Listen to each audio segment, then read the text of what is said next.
यमुना किनारे आज ऐसा लग रहा है मानो मोतियां जो है बिखरी हुई है। शीत का जो कण है वो मोतियों के कण जैसा प्रतीत हो रहा है और बड़ा सुंदर लग रहा है यमुना किनारे। आहा, यमुना किनारे बड़ा सुंदर लग रहा है प्यारे। आज भगवान ने बांसुरी का निनाद किया, ऐसी मुरली बजाई भगवान श्री कृष्ण ने। कृष्ण एक है, मुरली एक है, बजाने वाला भी एक है, लेकिन सुनने वाले अनेक हैं। 84 कोस के ब्रजमंडल में रहने वाले जितनी गोपियां हैं, उन मृदंगनाओं को आज ऐसा लगा मानो भगवान श्री कृष्ण अपनी बांसुरी में हमारा नाम ले लेकर के हमको पुकार रहे हैं। भगवान ने ऐसी बांसुरी बजाई और भगवान ने ऐसी बांसुरी बजाई मानो सब लोग दौड़े दौड़े चले आ रहे हैं बांसुरी की आवाज को सुन करके। ऐसा सुंदर भगवान ने बांसुरी बजाया है। जितनी गोपियां सब दौड़े दौड़े जा रहे हैं बांसुरी को सुन के। अच्छा, ये गोपियां कौन हैं? ये गोपियां कोई साधारण नहीं है जो भगवान की भक्ति को प्राप्त कर रहे हैं, भगवान के संग को प्राप्त कर रहे हैं। भगवान के साथ रहना मतलब मायने रखता है बात। कोई साधारण जो है भगवान को प्राप्त नहीं कर सकता। ये गोपियां पूर्व जन्म में कौन थी प्यारे भक्तजन? मत्स्य कन्या। ये गोपियां जो है जब भगवान मछली का अवतार लिए थे ना, तो छोटी छोटी मछलियां भगवान से कही, भगवान हम आपकी सेवा करना चाहते हैं। तो भगवान कहे अगली बार चलिए आना। भगवान राम जब वनवास काल के दौरान मां सीता की खोज में जब भटक रहे थे, तो जितने ऋषि मुनि थे सबके मन में विचार आया कि हम भी भगवान के साथ रहे, भगवान का दर्शन करें, भगवान का संग भक्ति करें। भगवान ने कहा अगली बार चले आना। तो वो ऋषि मुनि गोपी बन करके आए हैं। भगवान जब वामन अवतार में राजा बलि के घर गए थे ना, तो वहां जो राक्षसी कन्या थी, वो राक्षसी कन्या लोग जब भगवान के स्वरूप को देखे तो देख करके कहे कि भगवान हम आपकी सेवा करना चाहते हैं। भगवान कहे अगली बार चले आना। तो सब गोपी बन बन करके पधारे हैं यहाँ प्यारे। समझ रहे हो ना? सारे लोग जो है गोपी बन बन करके पधारे हुए हैं। वेद की ऋचाएं हैं, मंत्र हैं ये गोपियां। ये गोपियां कोई साधारण नहीं है प्यारे, ये गोपियां महान हैं। ये गोपियां ये गोपियां जो है महान है प्यारे, साधारण नहीं है ये गोपियां। आज भगवान श्री कृष्ण ने जैसे ही बांसुरी बजाया, आहा, एक गोपी जो है गाय दूह रही थी और गाय दूहना छोड़ करके भाग गई। एक गोपी अपने बच्चे को दूध पिला रही थी, बच्चे को पालने में पटक दिया और दौड़ गई जब बांसुरी की आवाज सुनी। एक गोपी जो है श्रृंगार कर रही थी, एक आंख में काजल लगा, एक फिर लगा ही नहीं, ऐसे दौड़ गई।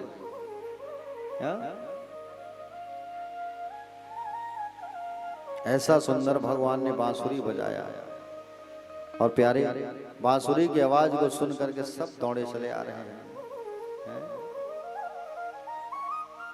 बांसुरी की आवाज को सुन सुन करके सब जितने गोपियां ब्रजमंडल में रहने वाले सब पदार्पण कर रहे हैं प्यारे। भगवान ने देखा कि सब गोपियां आ रही है। आहा, कितनी अच्छी बात है।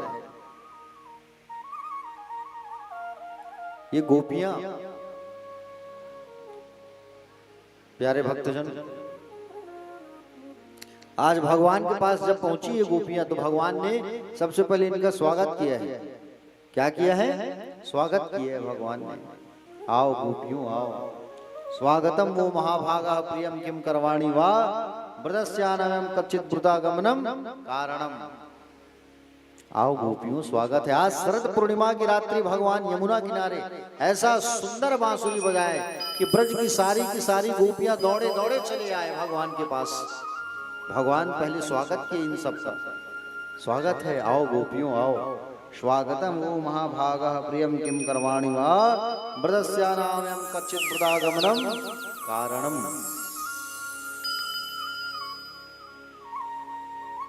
पहले तो स्वागत किया भगवान ने, फिर कहा इतने रात में तुम लोग क्यों चले आए? इतने रात्रि में आप लोगों को यहाँ नहीं आना था अपने पतियों को छोड़ करके। अपने पति को छोड़ करके इतने घोर रात्रि में आप लोगों को यहाँ नहीं आना था। गलत कर दिया आप लोगों ने प्यारे भक्तजन।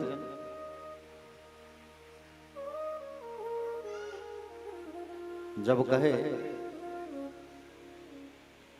बोले रात्रिकालीन नारियों को अपने घर पर रहना चाहिए।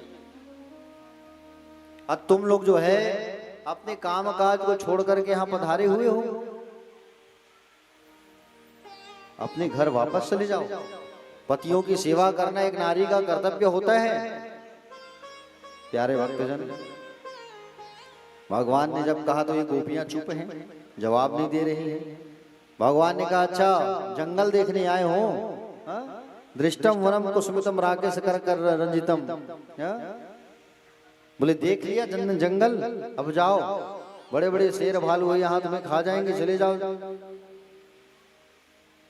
तो गोपियों ने कहा कि हे प्रभु, आज हम अपना सर्वस्व छोड़ करके आपके पास आए हैं, पर हमें जाने को मत कहो, आप हम यहाँ से नहीं जा सकते, हम आपकी सेवा करने आए हैं।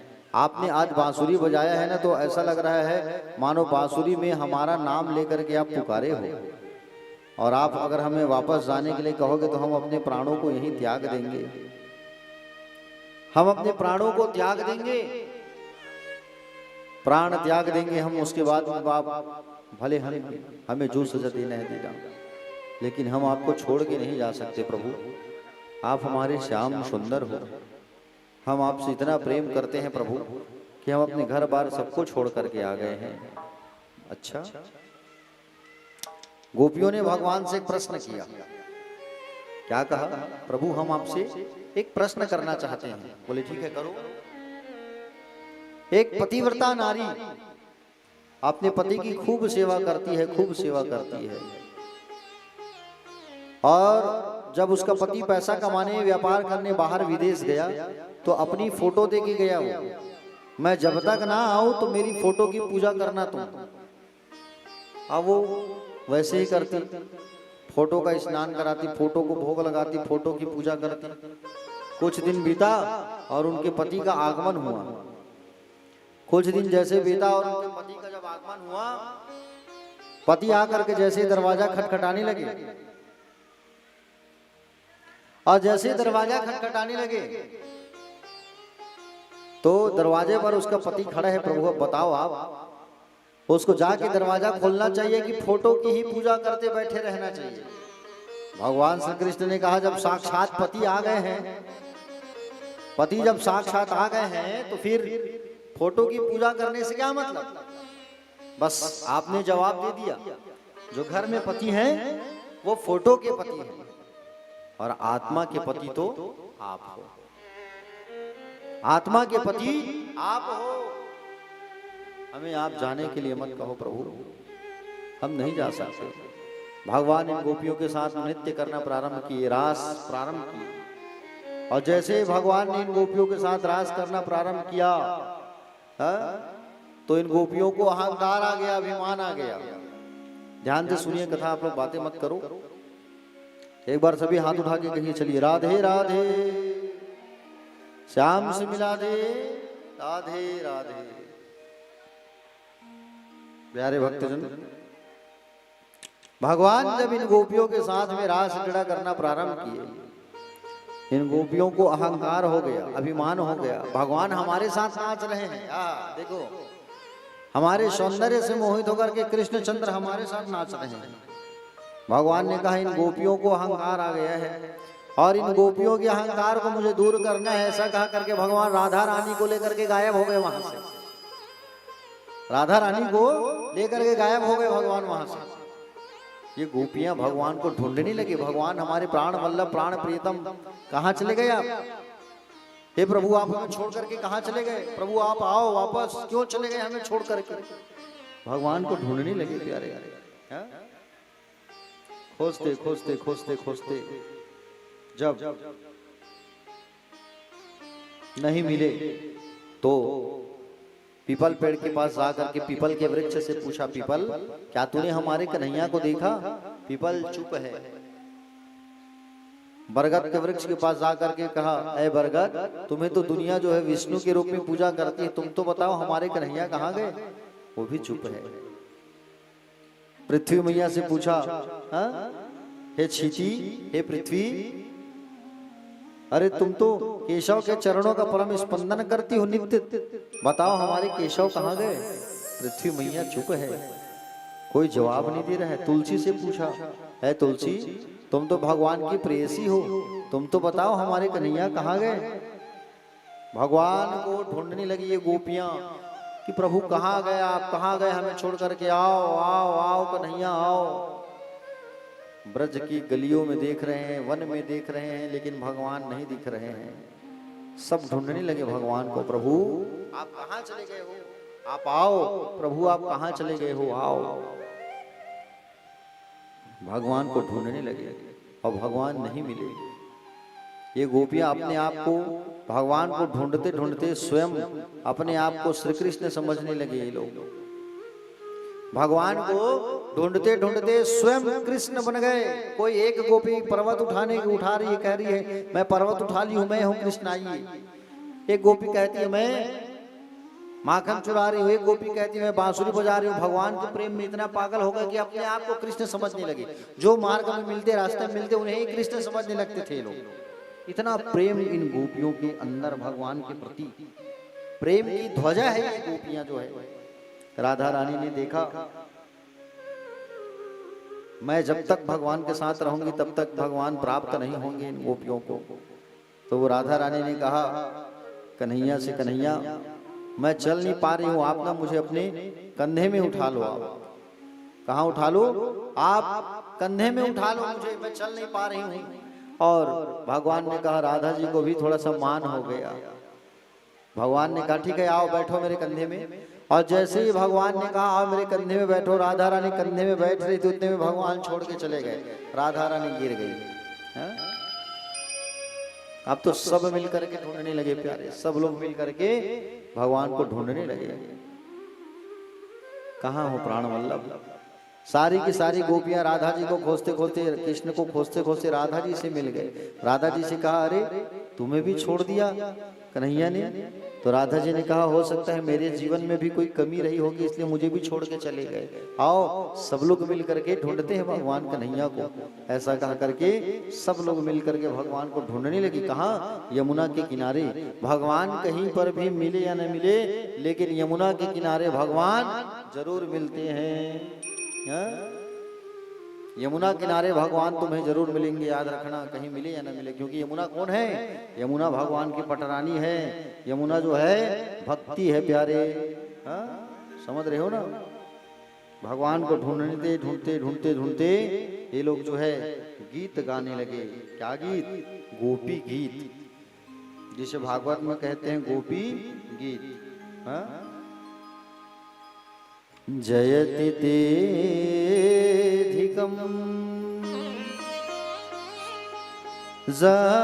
जन्मना ब्रजा श्रयत इंदिरा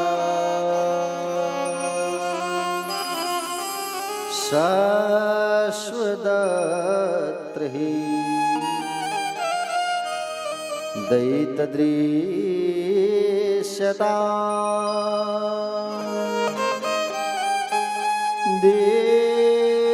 दीक्षुतावका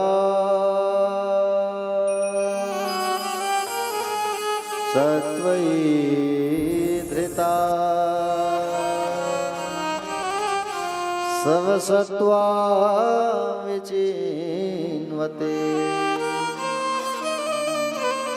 शरदुदाशये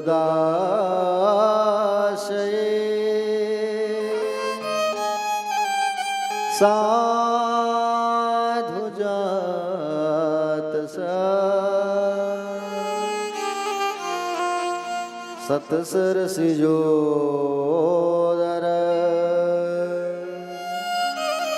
श्रीमुखां दृशा सुरतनाथ ते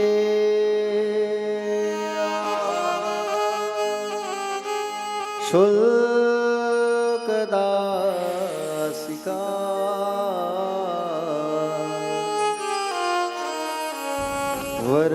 वरदनिघ्नतो नेह वध विषजलाप्यया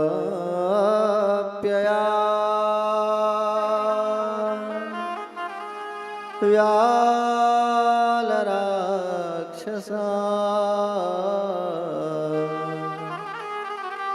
वर्षमारुता वैद्युतानला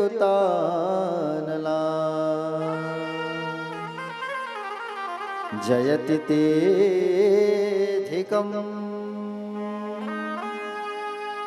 जन्मना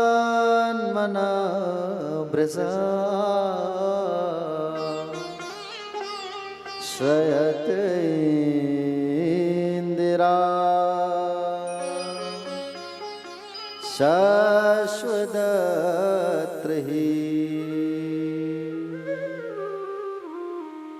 दयितदृश्यता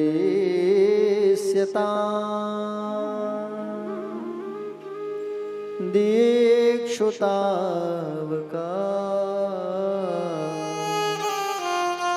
सत्वयी धृता सत्वा विचिन्वते। भगवान ने प्यारे सुंदर गीत गाया भगवान को पुकारने के लिए, जिसे भागवत में कहा जाता है गोपी गीत। क्या कहा जाता है? गोपी गीत। भगवान को लोग कहने लगे, हे भगवान, हे प्रीतम, आपके जन्म लेने से ब्रज की महिमा बढ़ गई है और आपके जन्म लेते ही लक्ष्मी यहाँ शाश्वत निवास करने लगी है। हे प्रभु, हम सब आपको खोज रहे हैं, आप लोग कहाँ हो? आप हमें छोड़ करके ना जाइए, आप आइए। हे सुरतनाथ, हे वरद, अरे हम तो बिना मूल की दासी हैं, आप कहाँ हो?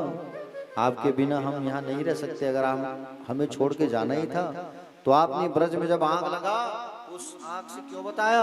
अघासुर और बकासुर से आपने हमें क्यों बचाया? आप आओ, कहाँ हो प्रभु? हे प्राणनाथ, आप आ जाओ। ऐसा सुंदर भगवान को पुकारने लगे। गोपियां भगवान को पुकारते पुकारते कही, अगर आप यहाँ पे नहीं आओगे तो हम अपने प्राणों को त्याग देंगे प्रभु। भगवान ने देखा कि अब मुझे जाना होगा, अगर मैं नहीं जाऊंगा तो ये लोग प्राण त्याग देंगे अपना। भगवान तो है सुंदर स्वरूप बनाने वाले, कामदेव को मथने वाला सुंदर स्वरूप बना करके भगवान बाल कन्हैया भगवान जो है प्राकट्य हो गए वहां। बोलो भक्तवत्सल भगवान की। सुंदर मनोरम दृश्य। भगवान ने कहा, अब मैं तुम सबके साथ रास करूंगा। तो भगवान जो है उस स्थान को घेर दिए जहां रास होना था ना वृंदावन में, यमुना किनारे, उस जगह को घेर दिया। और दो दो गोपी बीच बीच माधव, दो गोपी बीच बीच माधव, मतलब दो गोपी कन्हैया, दो गोपी कन्हैया, दो गोपी कन्हैया। अब भगवान इन सबके साथ नृत्य करने वाले हैं और उस स्थान पर कामदेव भी आने वाला है बाण लेकर के। लेकिन बाण मारेगा कैसे? वहां एक कृष्ण थोड़ी, लाखों कृष्ण हैं और लाखों गोपियां हैं। आइए हम सब सुंदर रास के गीत को गुनगुनाते हैं। बोलो रास रासेश्वर भगवान की जय।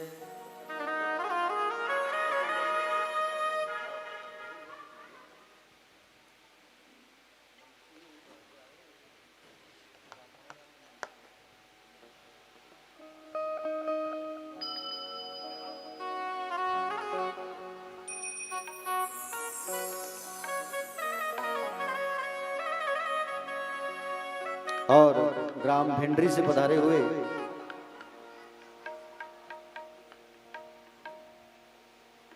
श्री सुनील साहू जी, आप व्यासपीठ पे आइएगा, आपका स्वागत है।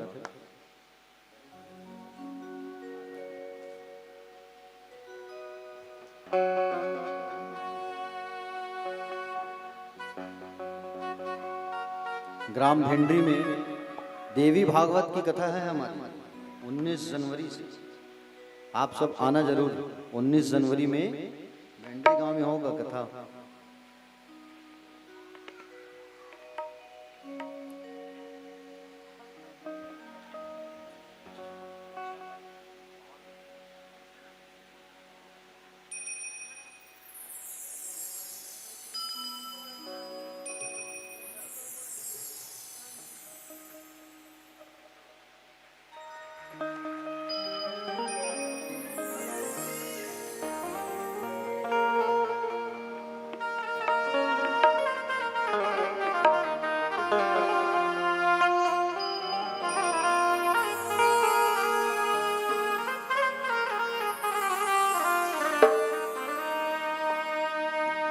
चलो मन बसुरी बजावे जी हाँ मोहना रे राधा रानी नाचे ठुम ठुम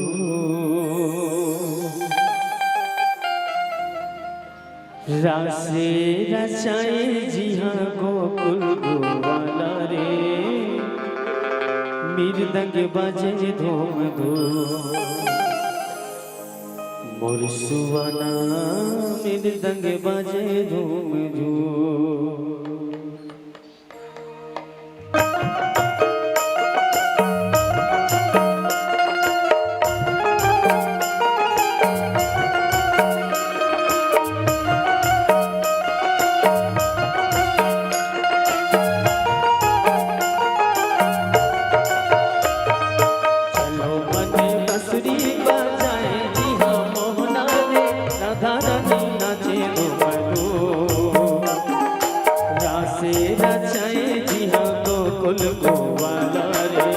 मृदंग बजे धूम धूम सुहाना मृदंग बजे धूम धूम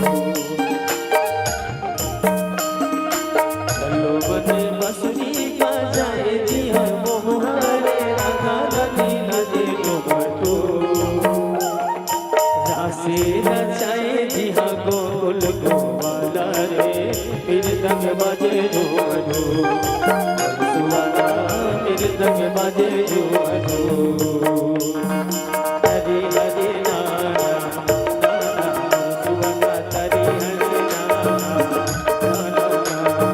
हरे हरे नाना सुवना हरे हरे नाना हरे हरे नाना सुवना हरे हरे नाना हरे हरे नाना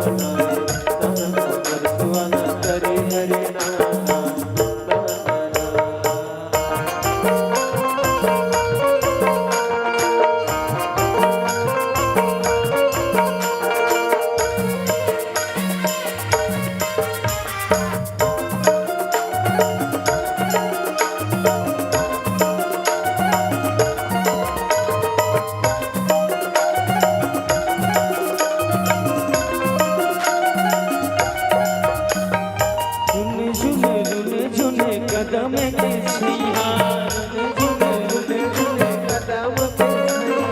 नाचे मजूरा मन जोरे जोरे भैया नाचे मजूरा मन जोरे जोरे झुने झुने झुने कदम के छैया नाचते मजूरा मन जोरे जोरे भैया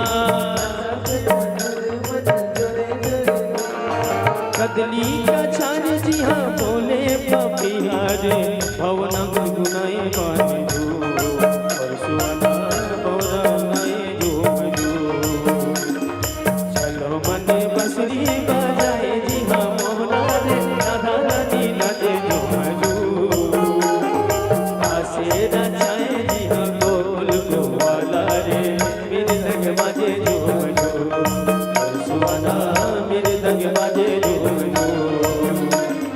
हरे हरे नाना नाना सुवना हरे हरे नाना हरे हरे नाना नाना सुवना हरे हरे नाना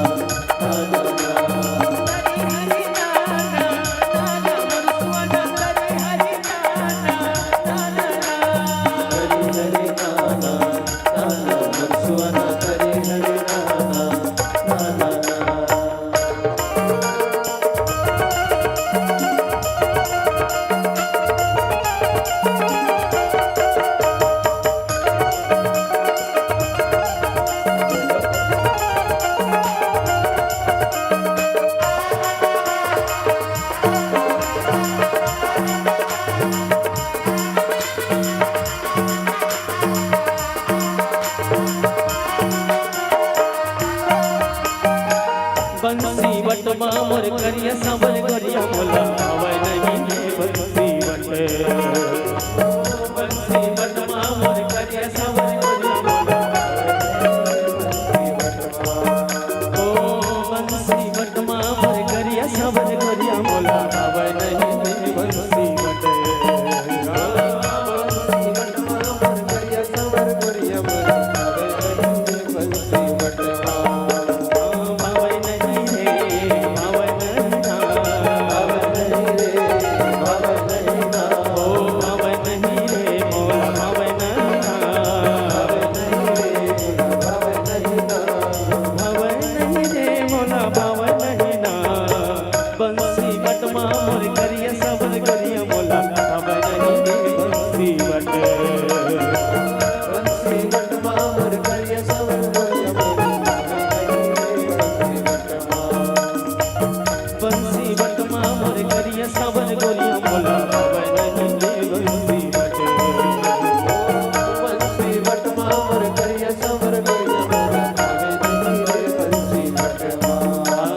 तरी हरि नाना सुवना तरी हरि नाना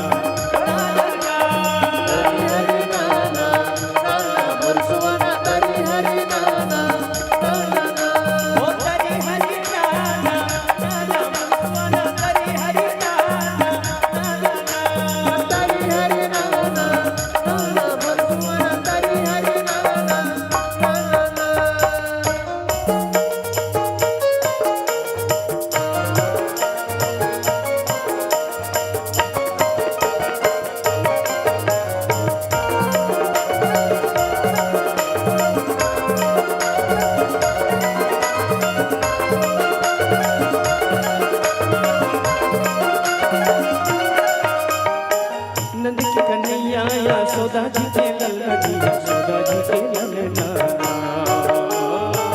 प्रेम से कन्हैया यशोदा जी के ललना जी यशोदा जी के ललना सिर में सोहे मजूर पाख गले मोती के माला बंसी सिर में सोहे मजूर पाख गले मोती माला जी गले मोती माला दिल में बसे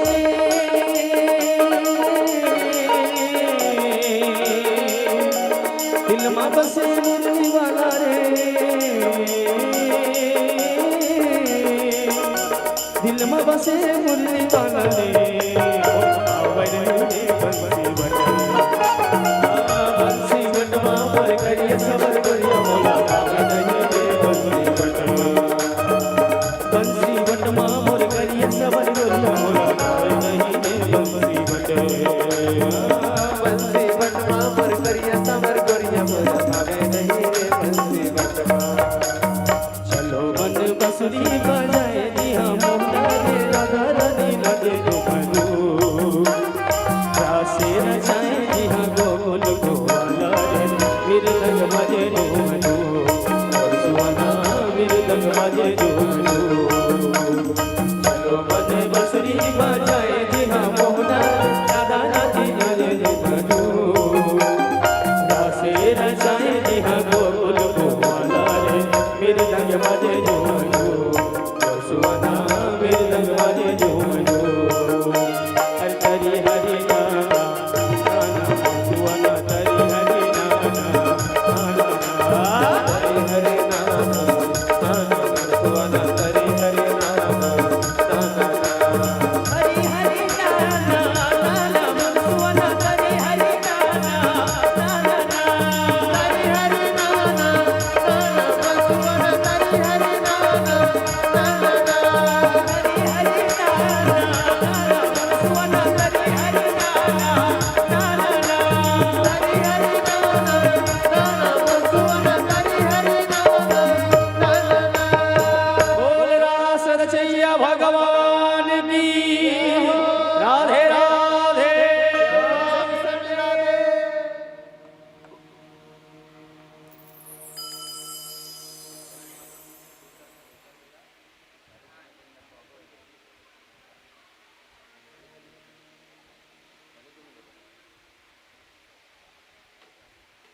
बोले भक्तवत्सल भगवान की। एक बार सभी भक्त जो है अपनी उपस्थिति प्रदान करते हुए उपस्थिति दीजिए। चलिए हाथ उठाइए और बड़े भाव से कहिए राधे राधे। बोलिए राजीव लोचन भगवान की। प्यारे भक्तजन, भगवान ने जब रास क्रिया प्रारंभ किया, रास, और जब भगवान ने रास प्रारंभ किया, ये रास जो है एक दिन दो दिन तक नहीं चला, 6 महीने तक चला है रास। और 6 महीने तक ये ब्रज की गोपियां अपने घर को छोड़ करके भगवान के साथ रास में शामिल थे। कामदेव आया 5 बाण लेकर के। भगवान ने कहा आ गए तुम बाण लेकर के, कौन सा युद्ध करोगे हम हमारे साथ? किले वाला युद्ध करोगे कि मैदान वाला युद्ध करोगे? विवाह करके पत्नी के साथ काम को जीतना ये किले का युद्ध होता है। असंख्य नारियों के साथ रह करके जो काम को जीत जाए वो होता है मैदान वाला युद्ध। कामदेव कहे कि बोले हम किले वाला युद्ध तो रोज करते हैं, आज मैदान वाला युद्ध करेंगे। भगवान कहे आ जाओ। और असंख्य गोपियां हैं वहां पर, असंख्य श्री कृष्ण है। किसको बाण मारे? लाखों कृष्ण और लाखों गोपियां हैं। एक गोपी थक जाती तो भगवान पंखा करना चालू कर देते थे। एक गोपी थक जाती थी तो भगवान उसके पैरों को दबाना चालू कर देते थे। राधा रानी जब थक जाती थी तो राधा रानी के पैरों को दबाना चालू कर देते थे भगवान। हाँ? प्यारे, असंख्य गोपियां हैं और असंख्य कृष्ण। कामदेव आया, देखा भगवान जब नाचना चालू किए तो पूरा ब्रह्मांड नाचने लग जाता था भगवान के साथ। हाँ? ब्रह्मांड नाचने लगा, राधा नाचे, कृष्ण नाचे, नाचे गोपी चंद। मन मेरो बन गयो सखीर पावन वृंदावन। इतना नृत्य किए, ऐसा नाचे प्यारे।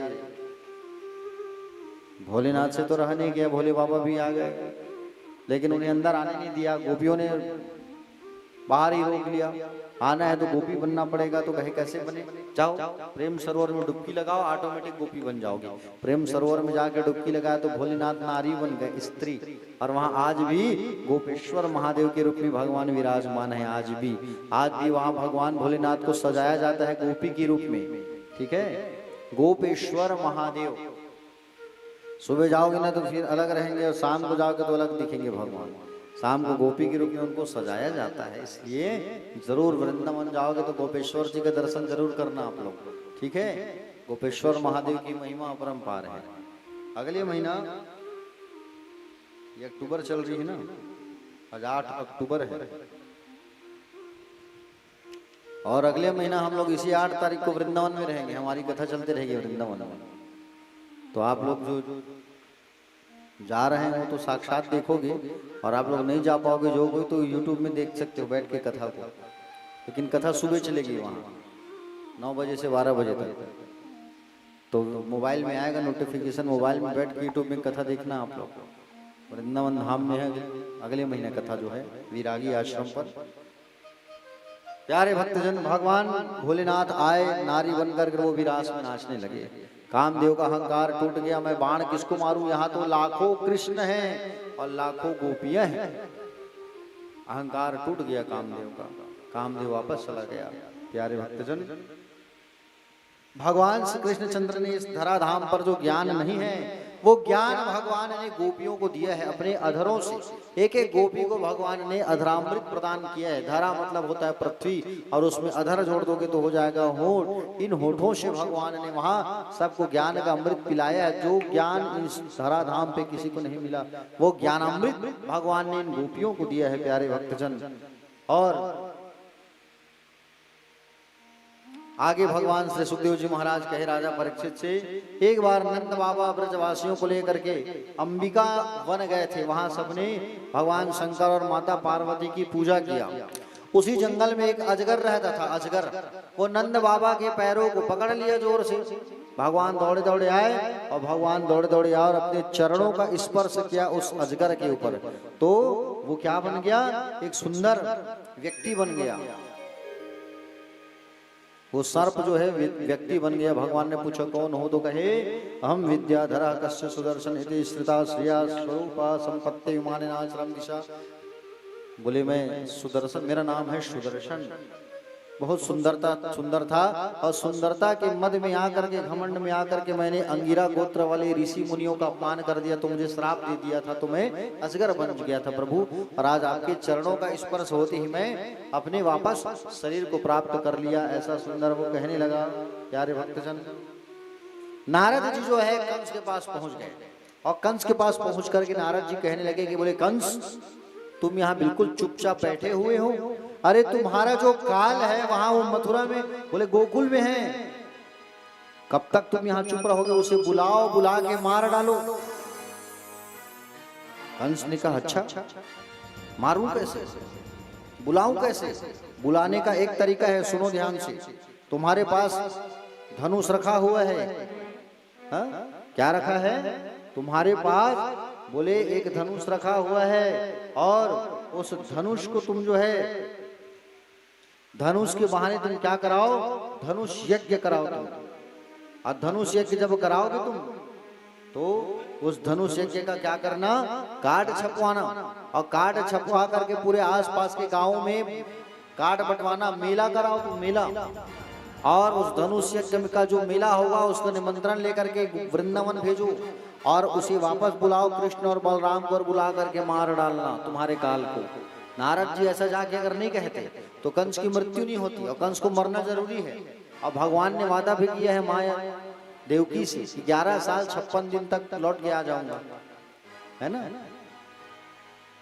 नारद जी इतना कहा कि चले गए। कंस ने वैसे ही किया, धनुष यज्ञ का आयोजन किया और धनुष यज्ञ का कार्ड छपवाया इन्होंने। और धनुष यज्ञ का कार्ड छपवा करके कार्ड को पूरे ब्रज में बंटवाया, पूरे मथुरा में बंटवाया, और कार्ड लेकर के अक्रूर जी महाराज को भेज रहा है गोकुल वृंदावन। अक्रूर जी कौन है? अक्रूर जो है कंस के यहाँ रहता जरूर है, लेकिन ईमानदार व्यक्ति था, भगवान का भक्त था ये अक्रूर जी महाराज जो है। अक्रूर जी महाराज को निमंत्रण पत्र कार्ड लेकर के कहाँ भेजा जा रहा है? वृंदावन। अक्रूर जी महाराज रथ पर सवार होकर के जा रहे हैं कृष्ण बलराम को लेने के लिए। रथ पे सवार होकर के जैसे ही निकले, मार्ग में सोचे मुझ जैसे राक्षस को भगवान दर्शन देंगे कि नहीं देंगे। और जैसे ही प्यारे भक्तजन, जैसे ही भगवान को लाने के लिए अक्रूर जी महाराज जा रहे हैं रथ पे सवार होकर के, तो सबसे पहले वहां के वृंदावन जैसे पहुंचे अक्रूर जी महाराज रथ से नीचे उतर गए। और रथ से जैसे नीचे उतरे, नीचे उतर के सबसे पहले वहां की मिट्टी को अपने माथे से लगाया। क्यों? क्योंकि उस मिट्टी पे भगवान अपना पैर रखे हैं, खेले हैं, कूदे हैं। वहां राधा रानी का वहां पर चरण पड़ा है। बताइए कितना सुंदर पवित्र स्थान है, कितना सुंदर स्थान है, जगह है वो। अक्रूर जी महाराज उस मिट्टी को माथे से लगाए, प्रणाम किए। जब भी वृंदावन धाम जाओगे तो वहां की मिट्टी को माथे से लगाना मत भूलना, क्योंकि भैया जो अपने मस्तिष्क में वहां के रज को मिट्टी को लगा लेता है उनकी तकदीर खुल जाती है, याद रखना। उनकी सारी बिगड़ी बन जाती है।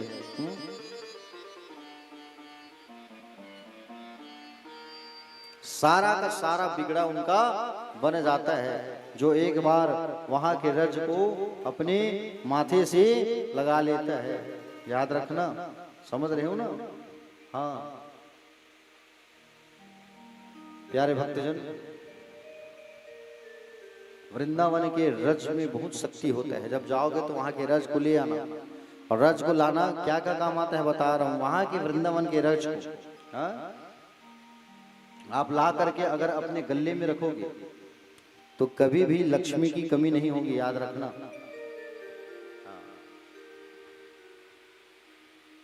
वहां के रज को लेकर क्या है, कहीं छोटे बच्चे हैं घर में, अगर वो रो रहा है, नजर लग गया है, तो रज को पूरे शरीर में लगा दो, लगा के नहला दो, बच्चे का नजर उतर जाता है।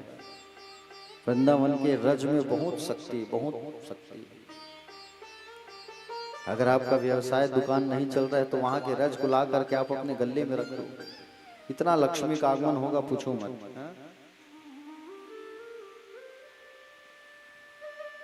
एक बार ट्राई करके देखना आप। वहां की रज में बहुत शक्ति है, क्योंकि राधा जी का पैर पड़ा है वहां, कन्हैया का पैर पड़ा, और तो वहां साक्षात भगवान का वास है वृंदावन में। तो वहां की रज को मस्तिष्क से लगाना मत भूलना। इसलिए कहते हैं, क्या कहते हैं, तेरी बिगड़ी बना देगी शरण रज राधा प्यारे की।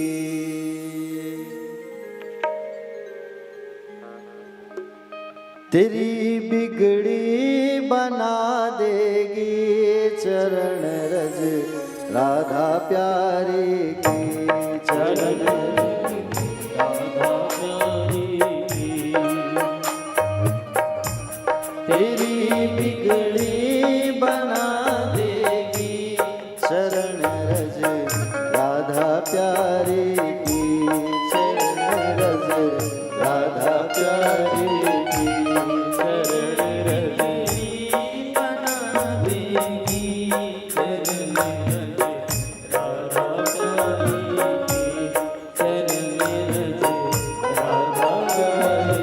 की। तू बस एक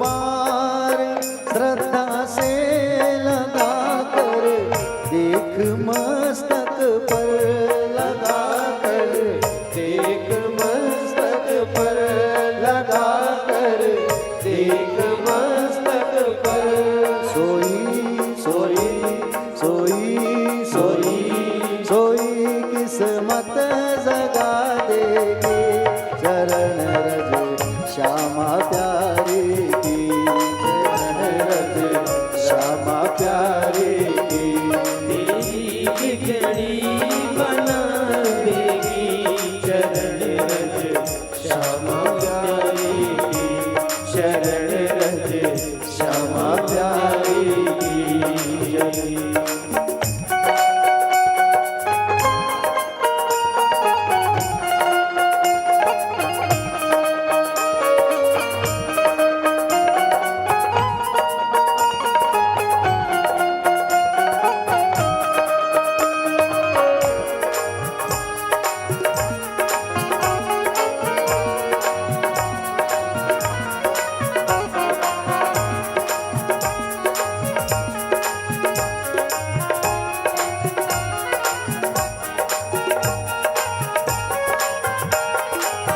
जय हो।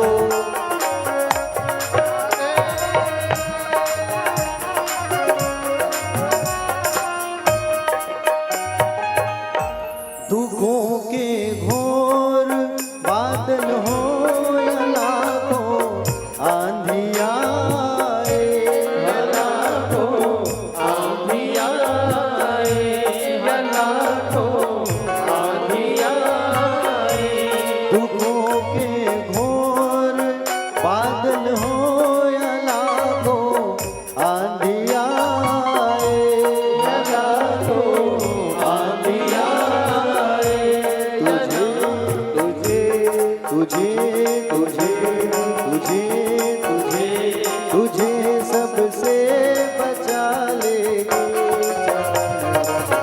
राधा प्यारी की। बना देगी, चरण रज श्यामा प्यारी की।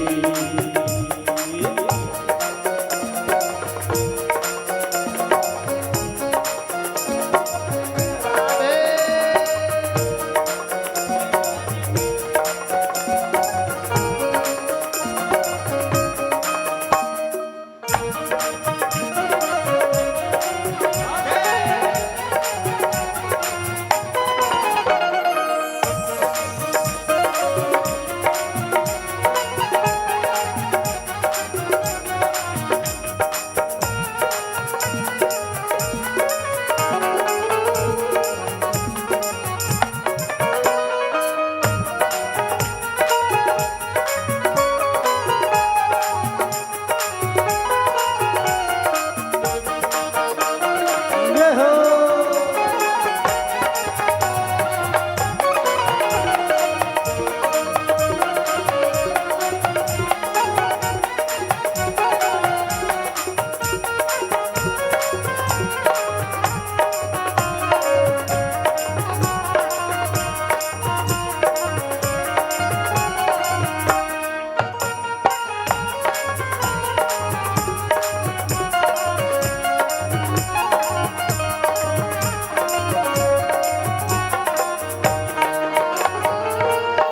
तेरे जीवन के अंधियारों में बनकर रोशन तुझको, रोशन तुझको, रोशन तुझको, तेरे जीवन के अंधियारों में बनके रोशन तुझको, रोशन तुझको, बन के रोशन तुझको। नया नया नया नया नया रास्ता दिखा देगे, चरण रज श्यामा प्यारी की, रज श्यामा प्यारी की। तेरी बिगड़ी बना देगे, चरण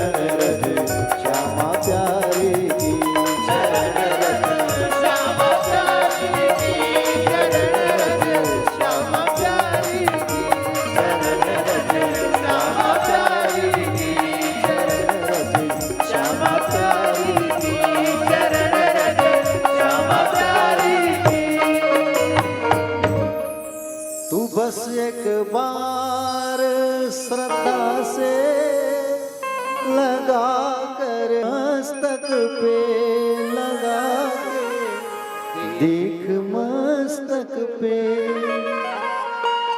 सोई किस्मत जगा देगी शरण रज श्यामा प्यारी की। तेरी बिगड़ी बना देगी शरण रज श्यामा प्यारी की। बोले गोविंद भगवान की राधे राधे। तो प्यारे भक्त, अक्रूर जी महाराज रथ पर सवार होकर के जब जाने लगे, वृंदावन की भूमि को जैसे देखा उन्होंने साक्षात प्रणाम किया, रच को लगाया, आगे जब बढ़े तो प्यारे भक्तजन जैसे भगवान को लेने जा रहे थे अक्रूर जी महाराज, ददर्श कृष्ण रावण च व्रजे गोदोहन गतौ पीत नीलांबरधारो सरगंगोरु हे क्षणौ। भगवान उसी समय प्यारे गोदोहन के लिए जा रहे थे, गाय चरा के आए थे और गौ माता को दूहने के लिए गौशाला जा रहे थे भगवान। रास्ते पर अक्रूर जी महाराज से मुलाकात हो गई। हाँ, सुंदर भगवान देखे काका आए हैं, चाचा आए हैं, दौड़ गए और दौड़ करके सुंदर भगवान जो है गले लगाने लगे। चाचा, अक्रूर काका ऐसा कह करके अक्रूर चाचा प्रणाम करने लगे तो भगवान ने रोका, अरे चाचा आप प्रणाम मत करो, आप मेरे से बड़े हो, मैं आपका प्रणाम करूंगा। और भगवान ने सुंदर प्रणाम किया अक्रूर काका का। भगवान ने सुंदर प्रणाम किया अक्रूर काका का। कहा, कृष्ण की नोना कुशलम प्रच्छ धमाने कुलामय। हाल चाल सब कुशल मंगल पूछने लगे।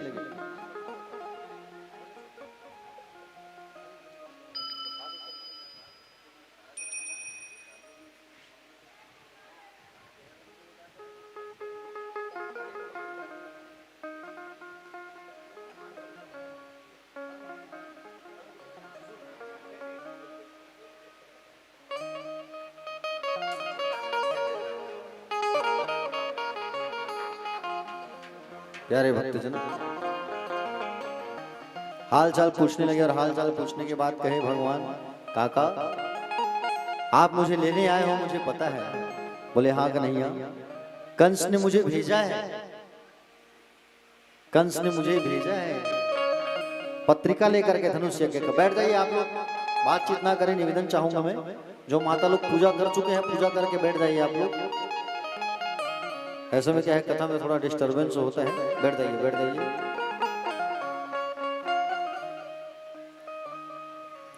तो भगवान अक्रूर काका से कहने लगे, बोले काका आप जो है आए हो मुझे लेने के लिए, लेकिन बताना मत किसी को कि मैं लेने आया हूं। ये कहना कि मेला हो रहा है मथुरा में, मेला दिखाने के लिए लेके आया हूं। आप ये मत कहना कि ले जाने आया हूं हमेशा के लिए करके। अक्रूर काका, नहीं तो मेरे ब्रज वालों का रो रो के हाल बुरा हो जाएगा, इसलिए आप मेरे ब्रज वालों से कुछ मत कहना काका। सुंदर अक्रूर काका आए और अक्रूर काका जैसे अंदर आए, नंद बाबा ने स्वागत किया, आइए अक्रूर जी आइए। सुंदर स्वागत सत्कार किया गया अक्रूर जी महाराज का।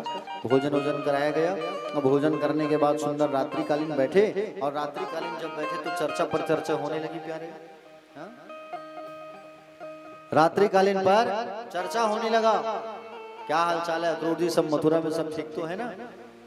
तब क्या बताया कि बोले कंस का पाप बढ़ चुका है बहुत ज्यादा, और वो धनुष यज्ञ का आयोजन करवा रहे हैं महाराज, धनुष यज्ञ का आयोजन करवा रहे हैं और धनुष यज्ञ का निमंत्रण पत्र लेकर के भेजा हुआ है कृष्ण बलराम को लेने के लिए। और एक न एक दिन तो कृष्ण बलराम को जाना ही होगा, वो कब तक यहाँ रुकेंगे, वो तो वसुदेव और देवकी के बेटे हैं। जैसे अक्रूर के मुंह से निकला तो आंगन में बैठ करके बोले यशोदा मैया जो है खाना खा रही थी, जैसे ही सुनी कान में ये बात गया कि कृष्ण बलराम मेरे बेटे नहीं है, थाली से खाना छूट गया और आ करके अक्रूर से लड़ाई करने लगी। है अक्रूर, अरे तुम्हारा नाम अक्रूर किसने रखा है, तुम तो कपटी लग रहे हो। खबरदार, अगर तुमने कहा कि कृष्ण मेरा बेटा नहीं है पाल पोस करके मैंने उसे बड़ा किया है, छोटे से बड़ा किया है मैंने। तुम कहते हो कि मेरा बेटा नहीं है, खबरदार तुमने अगर ऐसी बात कही तो। कन्हैया मेरा पुत्र है, कन्हैया मेरा लाला है, और कदाचित ऐसे मत कहना कि कन्हैया मेरा बेटा नहीं है। आक्रोश से लड़ाई करने लगी यशोदा मैया। रात आज हुआ, रात में बैठ गई यशोदा मैया जो है खाना नहीं खा रही है। भगवान कृष्ण जो है माँ के साथ ही सोया करते थे, यशोदा मैया के साथ, और यशोदा मैया ही उन्हें खाना खिलाती थी, यशोदा मैया ही सुलाया करती थी प्यारे अपने साथ, यशोदा मैया ही श्रृंगार करती थी। सोचो भगवान 11 साल के हो गए, फिर भी 11 साल के हो गए भगवान, फिर भी आज भी मैया यशोदा जो है प्रेम से उन्हें आज भी रखती है। आज रोने लगी यशोदा मैया जो है। लाला पहुंचे रात में माँ के पास, क्यों रो रही है माँ? ये बात आज पूरे ब्रज में फैल चुका है कि भगवान श्री कृष्ण को कोई लेने आया है, और ब्रज वाले भी परेशान है। राधा रानी भी आज बाल को खोल करके बिखरे बाल भटक रही है राधा रानी। खाना पीना कोई नहीं खाया है रात भर। भगवान कन्हैया माँ यशोदा के पास आए, और यशोदा मैया के पास आए, आकर के कहे माँ क्यों रोती है माँ? देखना लाला, ये जो तेरा काका आया है मथुरा से, अक्रूर काका, वो कहता है तू मेरा बेटा नहीं है। माँ ये कुछ भी कहे, लेकिन मैं तो हमेशा यही कहूंगा कि आप ही मेरी माँ हो। वो कहता है तू देवकी का बेटा है। माँ अगर वो कह रहा है देवकी का बेटा तो उन्हें कहने दो माँ, उनके कहने से कुछ नहीं होगा। मैं तो यही कहूंगा कि मैं यशोदा का लाला हूँ। माँ तू मत रो माँ, मैं तो 2 दिन के लिए जा रहा हूँ मथुरा, मेला हो रहा है, मेला देखने, और मेरे साथ मैं अकेले थोड़ी जा रहा हूँ, मेरे साथ तो बाबा भी जा रहे हैं, हमारे नंद बाबा, और मित्र मंडली मेरे दोस्त यार भी सब जाएंगे माँ, अकेले तो नहीं जा रहा हूँ, दाऊ भैया है मेरे साथ। माँ मत रो मेरी माँ। लाला को पकड़ करके खूब रोती है माँ यशोदा जो है।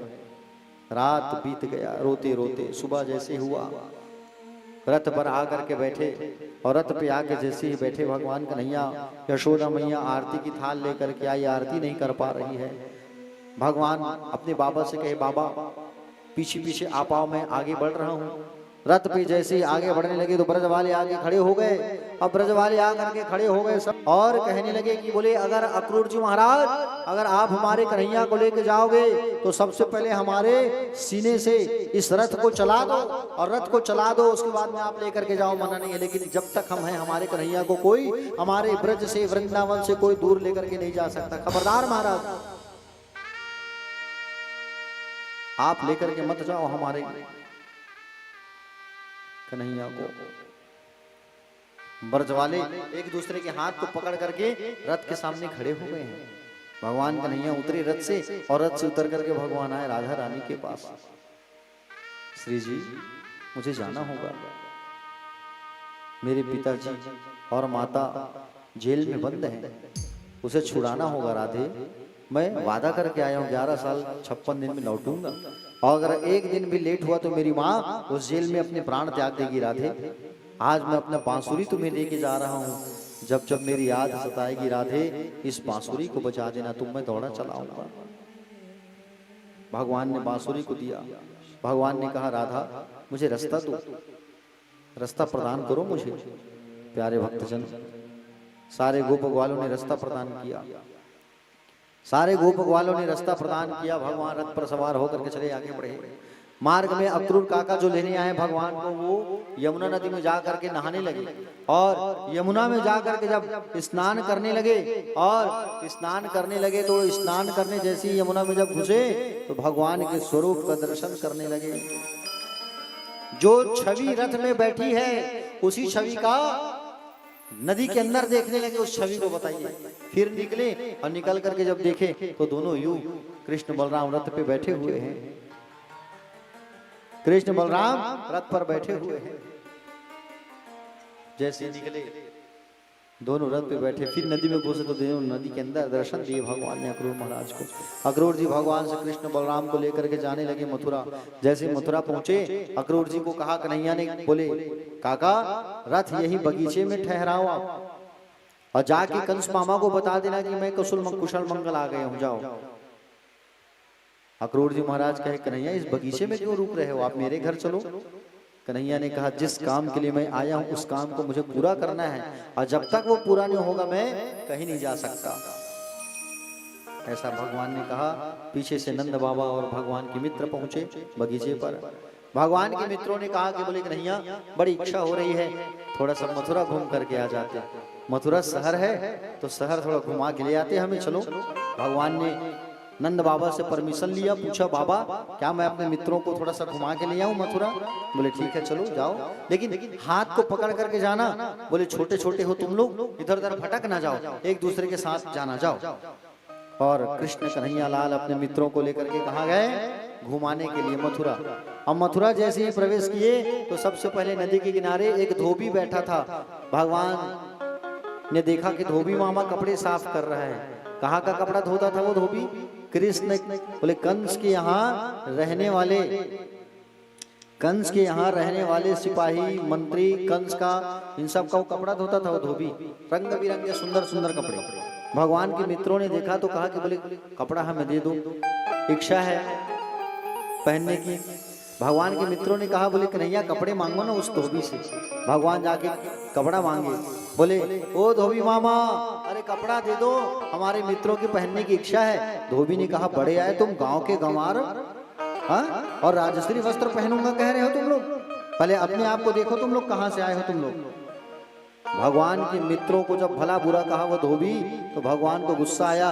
दाऊ जी भैया ने इशारा करके कहा कन्हैया ये वही धोबी है जो त्रेता युग में माँ सीता के चरित्रों में टीका टिप्पणी किया था, छोड़ना मत। और भगवान ने लगाया एक मुष्टिका, जैसे मारा एक मुष्टिका, एक ही बार में धोबी का गर्दन अलग हो गया।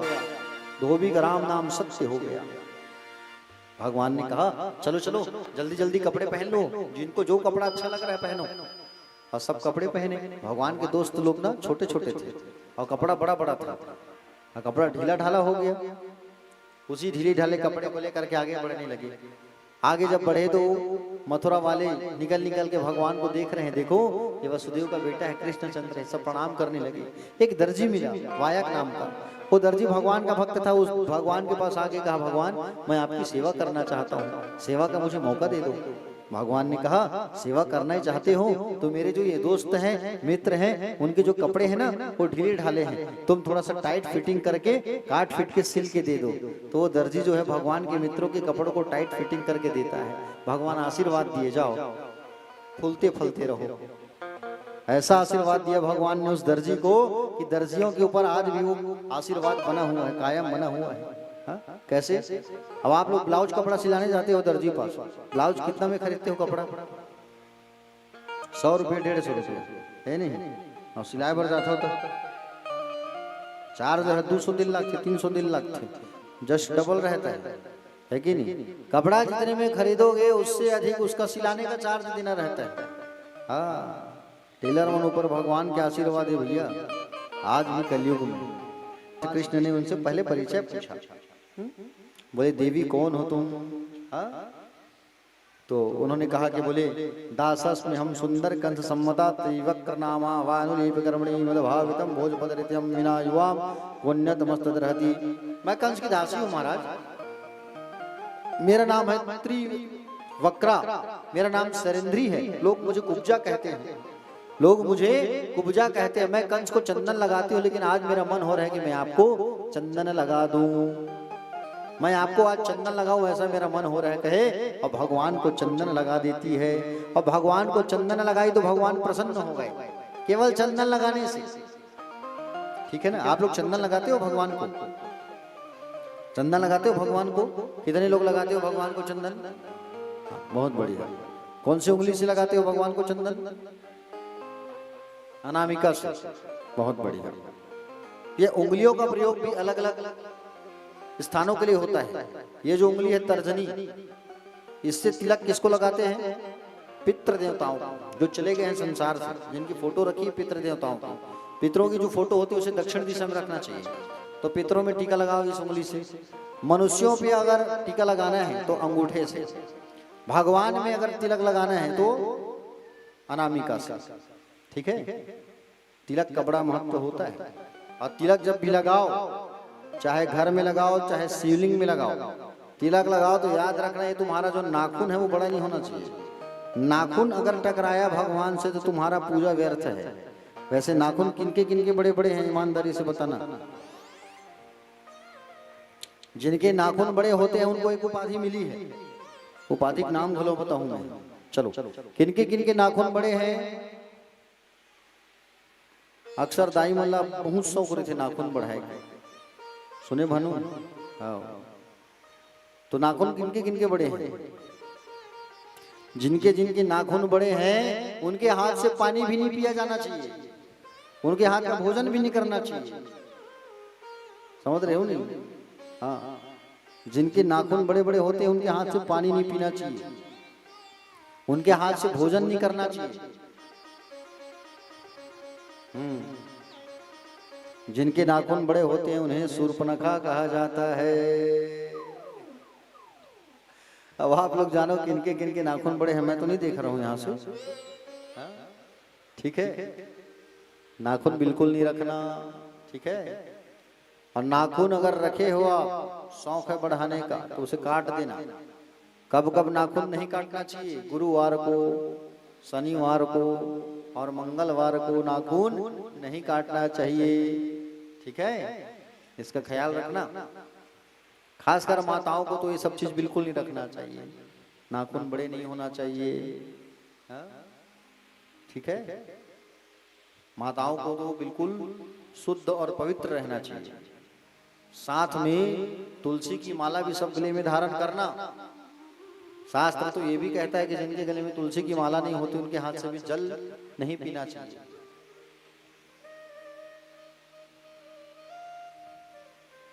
तुलसी की माला सबके गले में होना चाहिए प्यारे।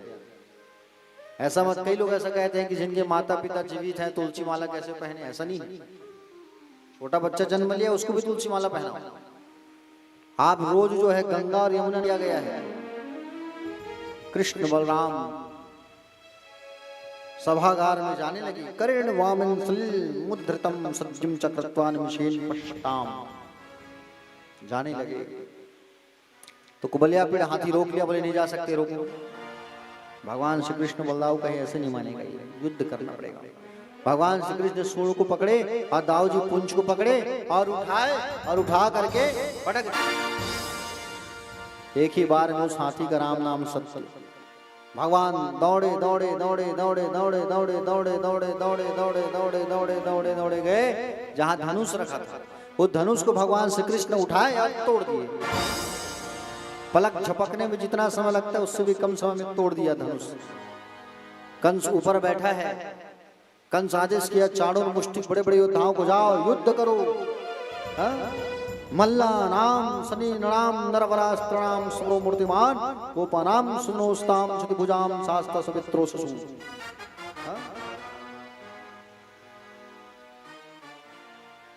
भगवान का स्वरूप का दर्शन कर रहे हैं सब नगरवासी। देखो कृष्ण का नहीं आ गए, कृष्ण का नहीं आ, कोई ब्रह्म की दृष्टि से देख रहे हैं, कोई बालक की दृष्टि से। उधर कंस ने आदेश किया है चाणूर जाओ। चाणूर मुष्टिक आ गए युद्ध करने के लिए। चाणूर को भगवान श्री कृष्ण ने पकड़ा, मुष्टिक को दाऊ जी ने पकड़ा और घुमा घुमा के पटक दिया। एक ही बार में राम नाम सत्य। बड़े बड़े पहलवानों को मारने लगे। भगवान दौड़े, उछल गए और उछल कूद करके भगवान कहाँ पहुंच गए? कंस मामा के पास। और कंस मामा के पास पहुंचे, मारे पगड़ी को, बाल को खींच के पकड़ लिए। कंस कहा छोड़ो मुझे भांजे। बोले अच्छा, तुमने मेरी माँ देवकी के बाल को खींच खींच के मारा कई बार, उनको भी तो दर्द हुआ होगा। हाँ? आज तुम्हें दर्द हो रहा है तो तुम छोड़ो कह रहे हो। भगवान के साथ युद्ध होने लगा। युद्ध करते करते भगवान कंस के छाती में जाके बैठ गए अपने इस मुष्टिका में। भगवान ने कहा और कोई अंतिम इच्छा है मामा तो बोलो। जितना खिलौना तुमने भेजा सबको खेल खेल के तोड़ दिया, और कोई खिलौना बचा है? तुमने मेरे माता पिता को, मेरे 6 भाइयों को मारा। पृथ्वी के पूरे भार को इस हाथ में पृथ्वी का वजन बनाया और बना के एक मुष्टिका, भगवान मारने वाले कंस को मुष्टिका पकड़े और पकड़ के कंस को मारा। एक ही बार में कंस का राम नाम सत्य हो गया, कंस मारा गया। प्रेम से बोलो बाल कन्हैया लाल की। कंस की मृत्यु हुई। भगवान दौड़े दौड़े दौड़े दौड़े दौड़े दौड़े कारागृह गए, जेल में। और जेल में जाकर के अपने माता पिता को सबसे पहले जेल से छुड़ाए। माता पिता कौन? देवकी और वसुदेव। देवकी मैया देखती है, गदगद हो गई, मेरा बच्चा है, आहा 11 साल बाद देख रही हूँ, आनंदित तो हो गई मैया जो है। हाँ? कंस के जो पिता थे उग्रसेन, वो भी जेल में बंद था। कंस अपने बाप को भी जेल में बंद करके रखा था, ऐसा दुष्ट दुराचारी था वो। अपने बाप को भी जेल भेजता है क्या?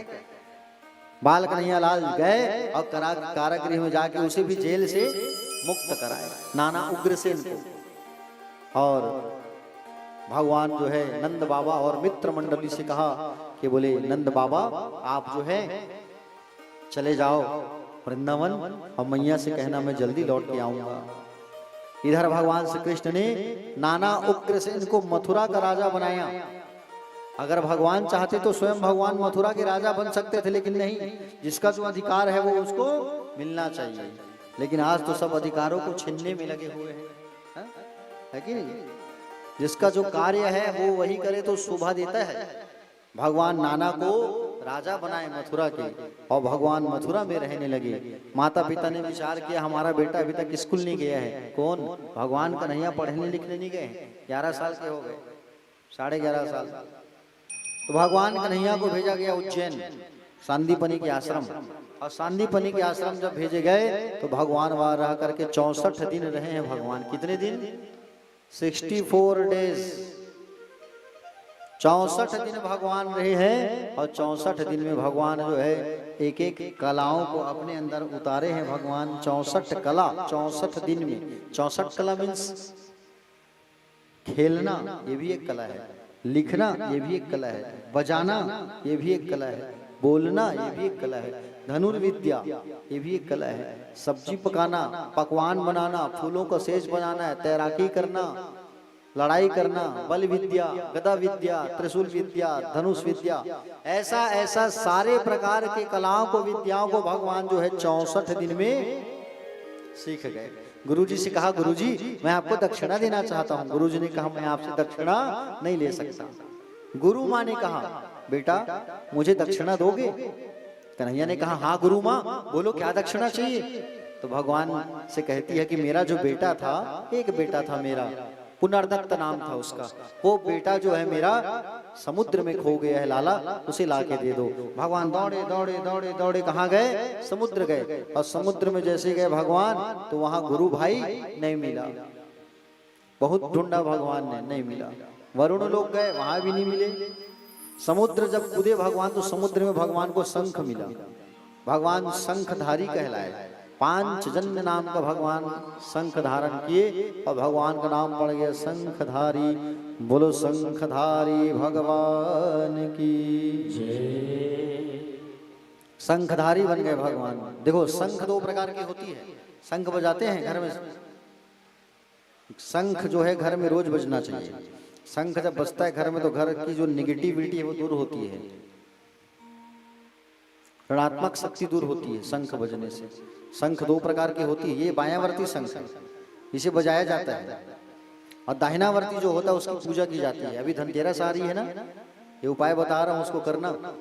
धनतेरस के दिन पूजा वाली दुकान में जाना और कहना भैया एक दाहिनावर्ती दक्षिणावर्ती शंख दे दो, थोड़ा महंगा आएगा, 1000-1200 का। उस शंख को ले आना धनतेरस के दिन और ला करके उसमें एक सिक्का डालना और चावल भरना और लाल कपड़े में बांध करके भगवान के कमरे में रखना और रोज उसकी पूजा करना।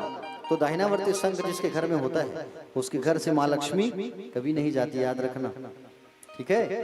तो धनतेरस आ रहा है, इस उपाय को बिल्कुल करना आप लोग। बोलो भक्तवत्सल भगवान की। तो भगवान जो है शंखधारी हो गए प्यारे। भगवान ने शंख धारण किया और प्यारे भक्तजन भगवान यमलोक गए और यमलोक में जाकर के भगवान जो है मरे हुए गुरु भाई को भगवान वापस मांग करके लाए और गुरु माँ को सौंप दिया। गुरु माँ को सौंपा और गुरु माँ को सौंप करके वापस कहाँ आए? मथुरा आए। और मथुरा जब आए तो देवकी मैया जो है भोजन पका के रखी है लाला के लिए। लाला आ रहा है मेरा आज पाठशाला से, उज्जैन से। उज्जैन में थे भगवान, पढ़ाई करने उज्जैन गए थे, अवंतिका नगरी कहते हैं उसे, सांदीपनी के आश्रम। आश्रम से भगवान वापस आए तो मैया जो है भोग बना करके रखी है सुंदर। अब खाना परोस देती है देवकी मैया खाना में सब चीज था, 56 प्रकार का भोग, लेकिन माखन नहीं था। दूसरी बात, माँ यशोदा जो है बैठा करके खिलाती है और देवकी मैया जो है खाना परोस रही है। कितना अंतर है दोनों माता में, देखो। यशोदा मैया अपने गोद में बैठा के खिलाती है और देवकी मैया खाना परोस दी है। भगवान कन्हैया भोजन नहीं किए, आज उनको रोना आता है। मेरी माँ यशोदा होती तो मुझे बैठा के भोजन कराती। भोजन को छोड़ दिए और भोजन को छोड़ करके भगवान अपने कमरे में चले गए। आइए, स्वागत है आप लोगों का।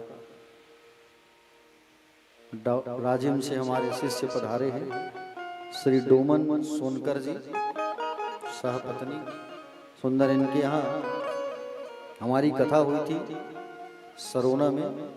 डोमन सोनकर जी, एक बार ताली बजा दीजिए हमारे शिष्य के लिए। बड़े प्यारे सज्जन व्यक्ति हैं।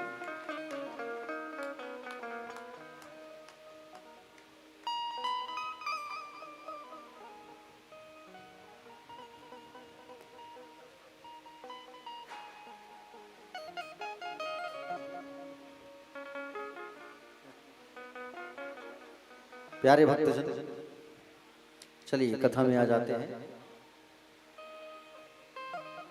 भगवान श्री सुखदेव जी महाराज कहने लगे राजा परीक्षित से, भगवान श्री कृष्ण जो है अपने कमरे में चले गए और कमरे में जाकर के भगवान जो है प्यारे, कमरे में जाकर के भगवान जो है रोने लगे। तो वहां पर वसुदेव जी ने उद्धव जी से कहा। उद्धव कौन है? भगवान के मित्र हैं। उद्धव जाओ देखो, कृष्ण ने भोजन नहीं किया, रो रहे हैं, जाओ एक बार पता करो।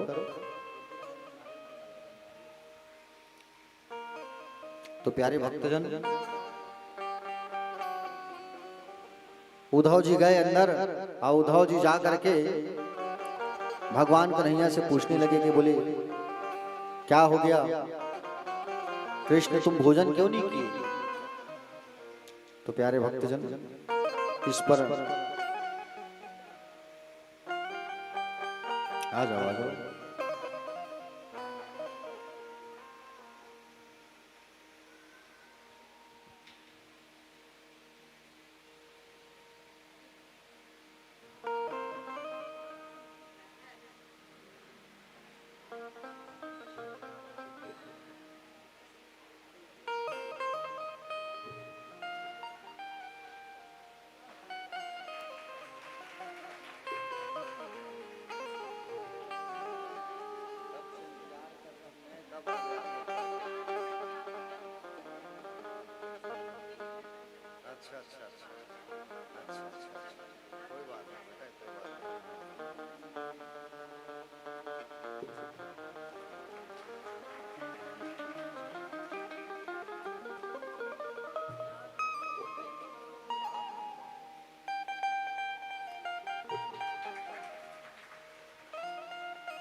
हमारे बेंजो वाले हमको म्यूजिक से बधाई दे रहे हैं।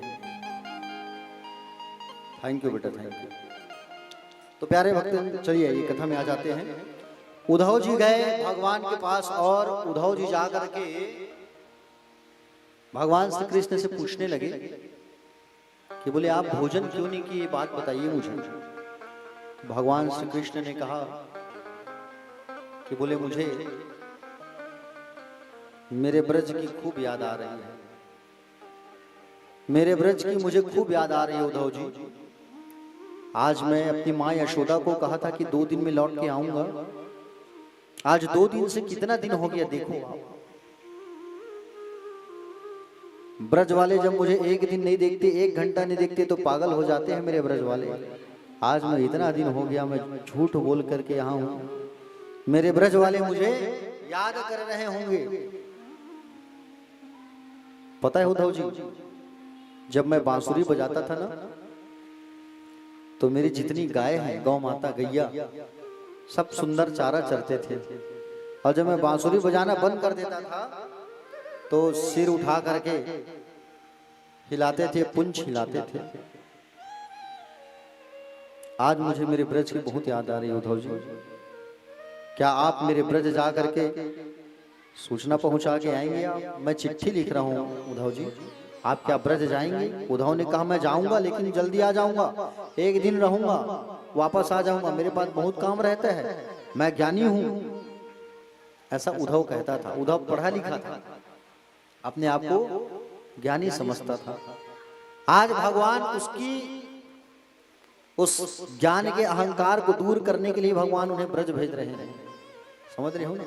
उद्धव जी कहे ठीक है मैं जाऊंगा। भगवान श्री कृष्ण जैसे पाती लिखने लगे, चिट्ठी लिखने लगे, तो भगवान के आंखों से आंसू की धार बहने लगी और चिट्ठी जो है कोरा का कोरा रह गया। प्यारे, भगवान ने कहा उद्धव इस कोरे चिट्ठी को ही तुम लेके चले जाओ, मेरे ब्रज वाले समझदार हैं, वो समझ जाएंगे, जाओ। आप यकीन नहीं करेंगे, जब से भगवान जो है वृंदावन को छोड़ के आए थे ना, मथुरा, उस दिन से भगवान के जो मित्र थे गांव वाले, ब्रज वाले, वो रास्ते में छुप छुप के देखते थे कि हमारा कन्हैया कब आएगा, हमारा कन्हैया कब आएगा। आज उद्धव आ रहा है रथ में बैठ करके, लाल ध्वजा लगा है रथ के ऊपर, और ध्वजा को देख करके सारे भगवान के मित्र मंडली जो है दौड़ पड़े। देखो रथ में हमारा कन्हैया आ रहा होगा, हमारा कन्हैया आ रहा होगा, दौड़ पड़े। और जब दौड़ करके देखा रथ में, रथ के पर्दे को जब हटाए, तब उसमें भगवान नहीं उद्धव जी बैठे थे वहां। आज सबका मन फिर निराश हो गया, आज हमसे फिर छल करके चला गया वो, आज हमें फिर छल दिया, वो नहीं आया। उद्धव ने कहा, बोले नंद महल कहाँ है बताओगे? नंद महल का पता? तो भगवान के मित्रों ने कहा ये जो पानी की धार बह रही है ना भैया, इस पानी की धार को पकड़ करके तुम चले जाओ और तुम पहुंच जाओगे। लेकिन खबरदार, ये साधारण पानी मत समझना, इसे साधारण पानी इसे मत समझना, ये साधारण पानी नहीं है, ये हमारे ब्रज की गौ माता की आंसू है, ब्रज में रहने वाले गोपांगनाओं की आंसू है, यशोदा मैया की आंखों का आंसू है, सबके आंखों का आंसू है। इस आंसू की धार को पकड़ करके चले जाओ, तुम पहुंच जाओगे। रथ किनारे किनारे जाने लगा, बच्चे पीछे पीछे भागते भागते जाने लगे। और जैसे ही पहुंचे नंद महल में, नंद महल में जब पहुंचे तो प्यारे भक्तजन, नंद महल में उन्होंने देखा, क्या देखा कि बोले नंद महल एकदम सूना सूना दिखाई पड़ रहा है, नंद महल एकदम सूना सूना दिखाई पड़ रहा है। कृष्ण कृष्ण का आवाज आ रहा है वहां से। यशोदा मैया खंभे में टिक करके बैठी है। उद्धव जी आए और मां को प्रणाम किया, मां प्रणाम। मां चुप है। सबने आवाज लगाया, उद्धव जी से कहा, उद्धव जी जोर से बोलो। जब से कन्हैया वृंदावन को छोड़ के गए हैं ना, यहाँ ब्रज को छोड़ करके, तब से माँ सुनती कम है। उद्धव जी ने कहा, माँ प्रणाम, मैं उद्धव। माँ यशोदा ने कहा, धीरे बोल, बहरी नहीं हूं मैं सुन रही हूँ सब। अरे मेरा लाला अंदर सोया है, अगर वो उठ जाएगा तो उसे माखन कौन देगा? हाँ? खिलौना मांगेगा, कहाँ से दूंगी? वो भाव देखो माँ यशोदा का। आज भी वो ये सोच रही है कि मेरा लाला अंदर है, अंदर सोया है मेरा लाला। कितना प्रेम है यशोदा मैया और कन्हैया के बीच, बड़ा प्रेम है। माता पिता को प्रणाम किया उद्धव जी ने, हाल चाल पूछे। नंद बाबा कहने लगे, उद्धव जी हमारा कन्हैया कैसा है? हमने उससे गाय चरवाया उद्धव जी, उसे उखल में बांध दिया उद्धव। एक बार तो दावानल का पान करके उसने हमारी रक्षा की। अब वो चला गया है तो हम उसकी विरह अग्नि में तड़प रहे हैं। भगवान की लीलाओं का स्मरण करके यशोदा मैया रो रही है, नंद बाबा रो रहे हैं। रात बीत गया। उद्धव जी कहते हैं, आप दोनों संसार में सबसे अधिक भाग्यशाली हैं, जो कि भगवान में आपका पुत्र का भाव है। कितने सुंदर हैं आप दोनों, जो भगवान आपके घर पुत्र के रूप में आए। किंतु हे बाबा, लगड़ी के भीतर जैसे अग्नि रहती है, वैसे ही कृष्ण तो सबके हृदय में विद्यमान है। उसका ना कोई माता है, ना कोई पिता है, ना पुत्र है, ना कोई अपना है, ना कोई पराया, ना ही उनका जन्म होता है। न माता न पिता न तस्य न भार्य न सुतादया नात्मिनो नात्मियो न परस्पर शापे न देहो जन्मे उचा। किशोरी राधा के पास जैसे उद्धव जी पहुंचे निकुंज वन में, राधा जी बैठी है और हजारों गोपियां उनको घेर करके बैठे हुए हैं। जिस दिन से भगवान कन्हैया गोपियों को छोड़ करके गए हैं, गोपियों ने घर का काम ही नहीं किया, घर का रास्ता ही नहीं देखा, सब भूल गए। उद्धव जी एक वृक्ष के पीछे खड़े हो गए और मन में सोचा, जब नंद रानी से बात करने के काबिल नहीं समझा मैं अपने आप को, जब मैं नंद रानी से मैं बात कर रहा था, मैं नंद रानी से गए तो कई वर्ष बीत गए, लेकिन किशोरी जी अभी तक सोई नहीं है। बताइए आप, राधा जी अभी तक सोई नहीं है, ये हाल है। बताइए आप, इतना प्रेम प्यारे भक्तजन। राधा और कृष्ण कोई अलग नहीं है, राधा और कृष्ण तो एक ही हैं। राधा और कृष्ण एक ही हैं प्यारे, अलग नहीं है। नाम दो है, नाम दो है लेकिन चीज एक ही है, दोनों अलग नहीं है प्यारे। आज आंखों से यशवन की धार बह रही है। उद्धव जी वृक्ष के पीछे खड़े होकर के सब देख रहे हैं, वृक्ष के पीछे से सब बातें सुन रहे हैं। मधुप कितव बंधो मां स्पृशांगे सपतन्या, कुछ विलूति माला कुमकुम मश्मः सुभिर्नः, बहुत मधु पति स्तन्मानिनाम प्रसादम यदुसद शिवडम्यम यशदुत्तम मित्रिकः। हे प्रभु, इन गोपियों का प्रेम कृष्ण के प्रति कितना प्रेम भरा है, कितना गुण भरा है। मैं तो ठहरा ज्ञानी निर्गुण को मानने वाला हूं, लेकिन ये तो सगुण को अपनाने वाले हैं। हाँ प्यारे भक्तजन, बार बार उद्धव जी सुनने लगे, समझने लगे। वृक्ष के पीछे उद्धव जी खड़े हैं और भौरों के माध्यम से बात होने लगी। भौरे, जो भौरे होते हैं ना, उन भौरों के माध्यम से बात होने लगी। एक भौरा जा रहा है और एक भौरा आ रहा है प्यारे। हे वाह, कितना प्रेम। मैं कहाँ निर्गुण और ये कहाँ सगुण। आप सबके चरणों को मैं वंदन करता हूँ, ऐसा उद्धव कहने लगा। उद्धव और गोपियों के बीच भौरों के माध्यम से बात होने लगा। उद्धव से कहने लगी ये गोपियां, उद्धव मन न रहे 10-20, मन तो एक ही होता है। एक हुतव सो गयो श्याम अंग शबको आराध है ईश। मन 10 नहीं होता उद्धव, मन तो एक ही होता है। हाँ?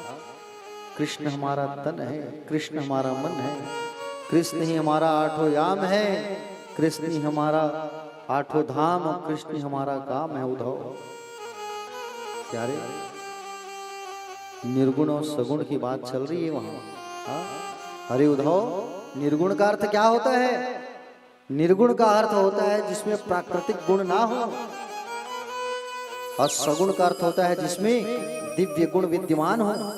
मेरे कृष्ण को निर्गुण गा रहे हैं। क्या गा रहे हैं ये? रो रो के आज भी भगवान को पुकार रहे हैं। हाँ? आजा रे आजा रे आजा रे कान्हा, आजा रे आजा रे आजा रे कान्हा।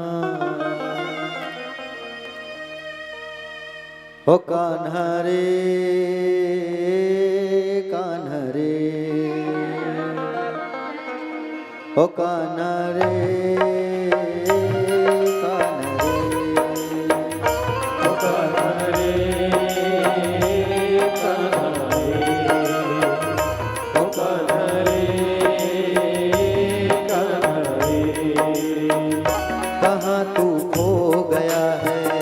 सबका दिल रो रहा है।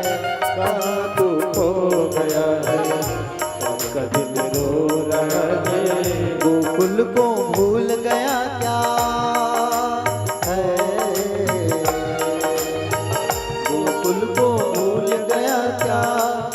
वृंदावन रो रहा है। ओ कान्हा रे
तेरा उद्धव तो कहता है निर्गुण ब्रह्म को जानो, श्याम रूप से मन को हटा कर निराकार को मानो।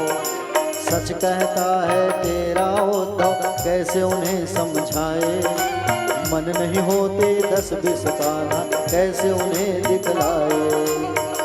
एक ही मन हमारा है, एक ही मन हमारा है,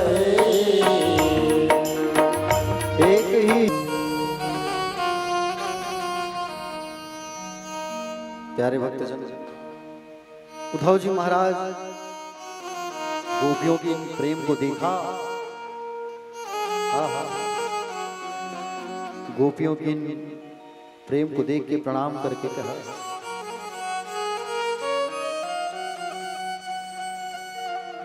उद्धव कहने लगा, मैं आपके चरणों को प्रणाम करता हूं देवियों। काश मैं भी इन ब्रज में रहने वाले झाड़ी लता पता औषधि में भी बन जाता। आशा महो चरण रेणु जुसाम हम श्याम वृंदावने की मैं गुलमलत औषधि नाम। मैं भी काश यहाँ रहने वाले औषधि लता या वृक्ष बन जाता। वंदे नंद व्रतस्त्रणाम पाद रेणु भिक्षणा याशाम हरि कथोद्गीतम पुनादि भुवनत्रयम्। नंद जी के ब्रज में रहने वाले ये गोपियों, मैं आपकी धूली को बार बार वंदन करता हूँ, प्रणाम करता हूँ, जिनके द्वारा गाई गई हरि गाथा त्रिभुवन को पावन कर रही है। धन्य है आप सब। उद्धव जी गए थे एक दिन के लिए, बोले थे ना एक दिन बस रुकूंगा, 7 महीना रुक गए वहां। बताओ, 7 महीना रुके और 7 महीना रुक करके वापस आए। और 7 महीना रुक करके जब वापस आए, आचार्य जी ऊपर आ जाइए, आइए इधर आइए, आइए विप्रदेव आइए, आइए। आपका नाम तो मैं नहीं जानता, आइए स्वागत है आपका। आइए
उद्धव देख के दंग रह गया।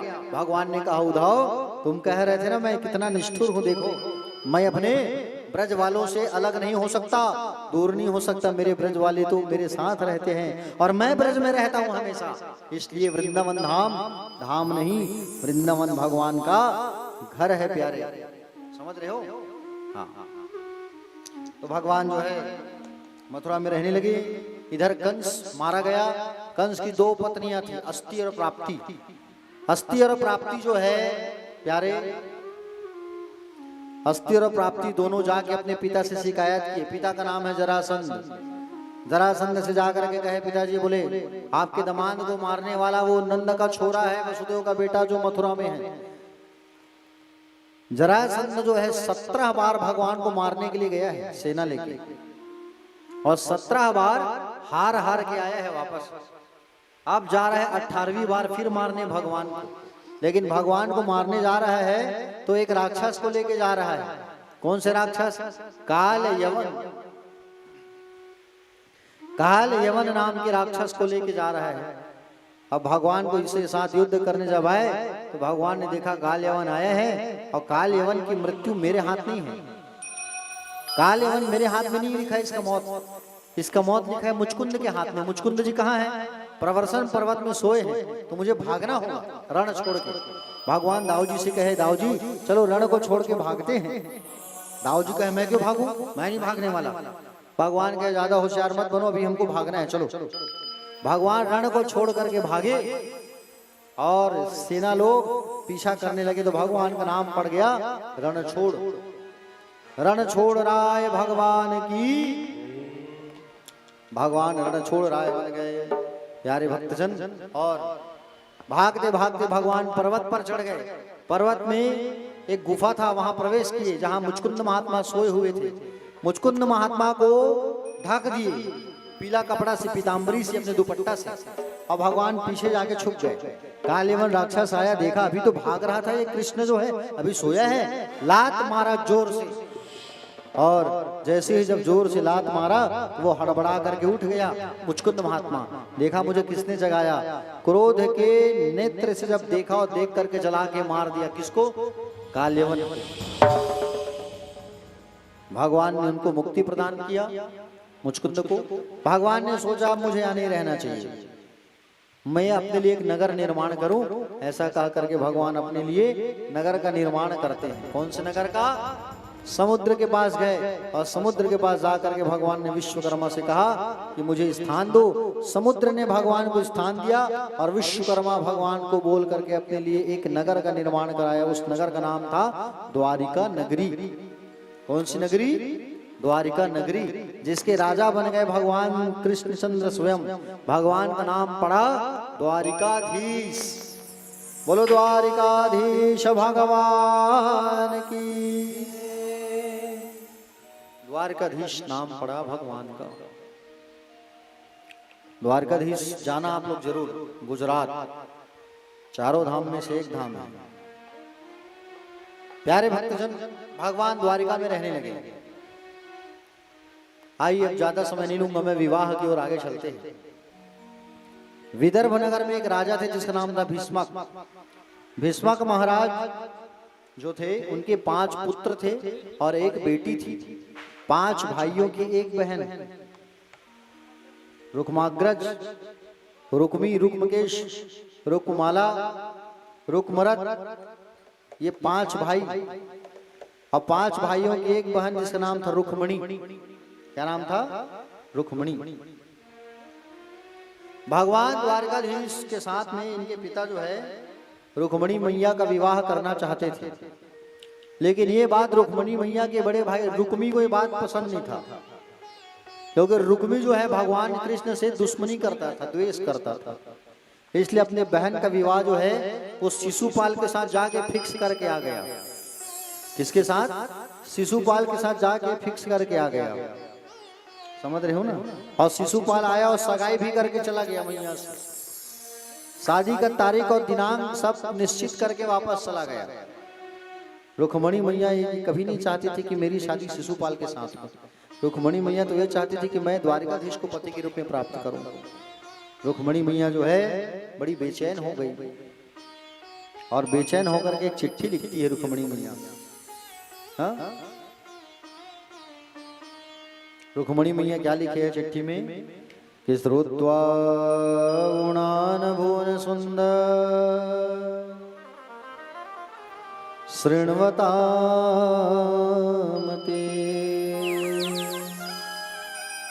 निर्विश्य कर्ण विवरहरतो तापम रूपम दृशा दृशा दृशी मतामखिलार्थलाभम् त्वयच्युता विसचि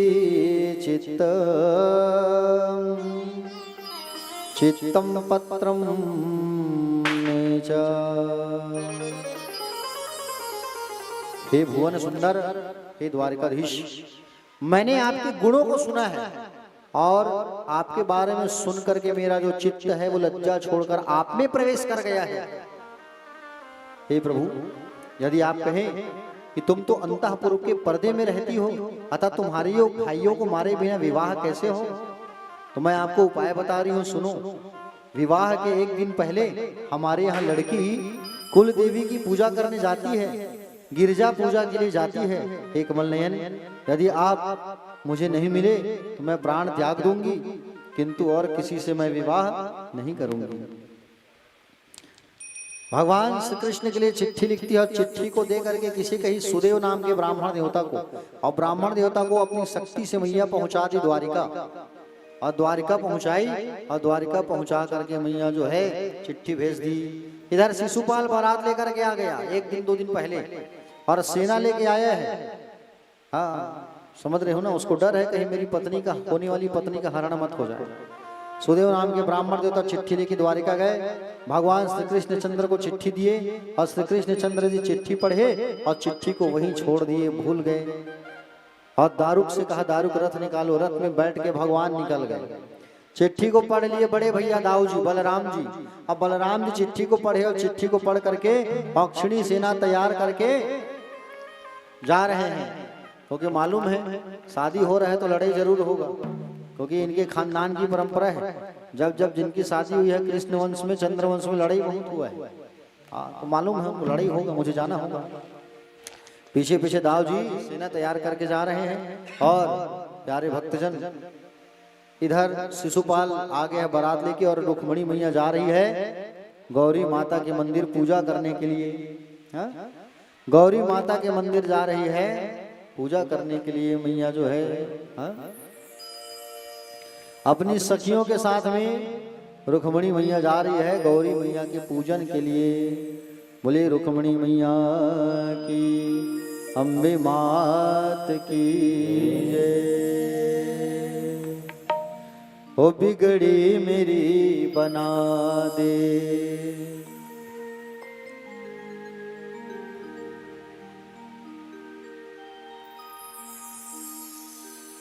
ओ बिगड़ी मेरी बना दे, ऐ शेरों वाली मैया बिगड़ी मेरी बना दे, ऐ शेरों वाली मैया बिगड़ी मेरी बना दे, बिगड़ी मेरी बना दे, ऐ शेरों वाली मैया बिगड़ी मेरी बना दे, ऐ शेरों वाली मैया बिगड़ी मेरी बना दे, बना दे ऐ मेहरों वाली मैया बिगड़ी मेरी बना दे, बना दे ऐ शेरों वाली मैया।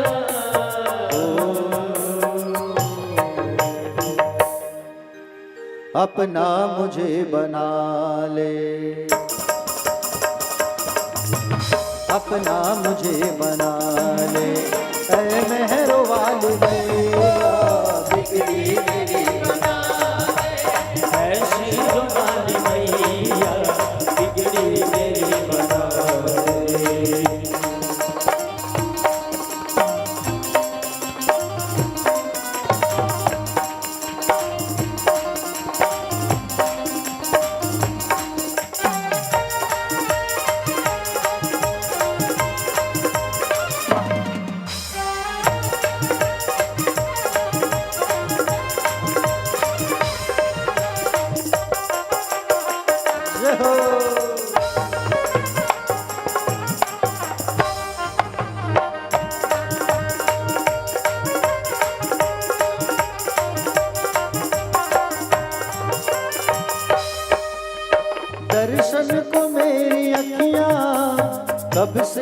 तरस रही है। दर्शन को मेरी अखियां कब से तरस रही है। सावन के जैसे झरझर अखियां बरस रही है। सावन के जैसे झरझर अखियां बरस रही है।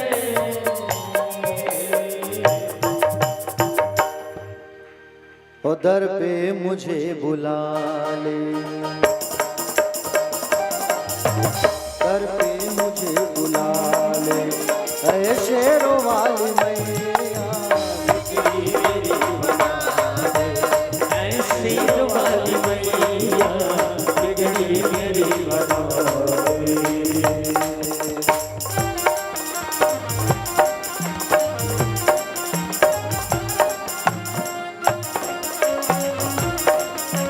राधे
आते हैं तेरे दर पे दुनिया के नर और नारी। आते हैं तेरे दर पे दुनिया के नर नारी। सुनती हो सबकी विनती मेरी मैया शेरों वाली। सुनती हो सबकी विनती मेरी मैया शेरों वाली।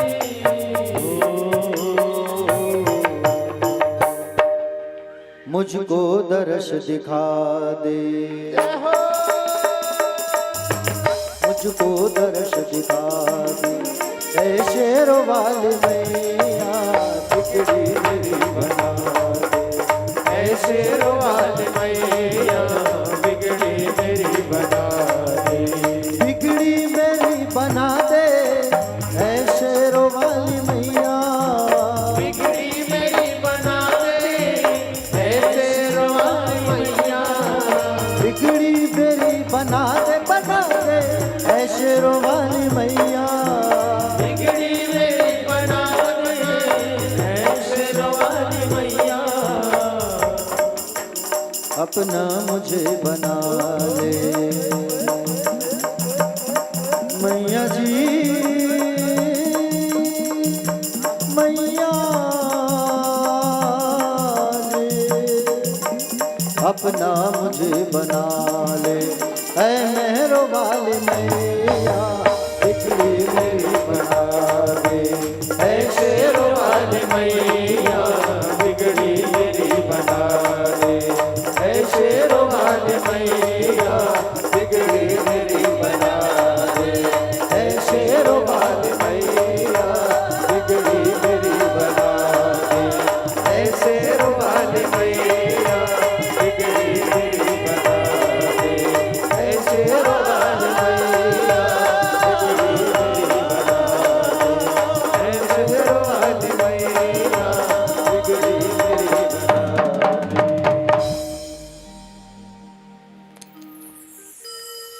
रुक्मणी मैया जो है पहुंची मैया के द्वार, गिरजा मैया का पूजा करने। मंदिर की घंटी बजी, माँ साक्षात गिरजा प्रकट होकर के कहती है, मांगो देवी क्या मांगना है। कहा, माँ मुझे पति के रूप में द्वारिकाधीश चाहिए, जाओ आपकी मुराद जरूर पूरी होगी। कह करके माँ गायब हो गई। एक फूल गिर गया और मैया का बायां आंख फड़कने लगा। पंडित जी पहुंच गए, और मुस्कुराने लगे पंडित जी। कहे देवी मैंने आपका काम कर दिया, मैं भगवान को लेकर के आ गया हूँ, मंदिर के बाहर खड़े हैं। रुक्मिणी मैया पीछे पलट के देखती है, अब पीछे पलट करके जैसे देखी भगवान आ रहे हैं और सुंदर मैया जी हाथ पकड़ी और मैया जी का हाथ पकड़ करके भगवान जो है दौड़े दौड़े जा रहे हैं।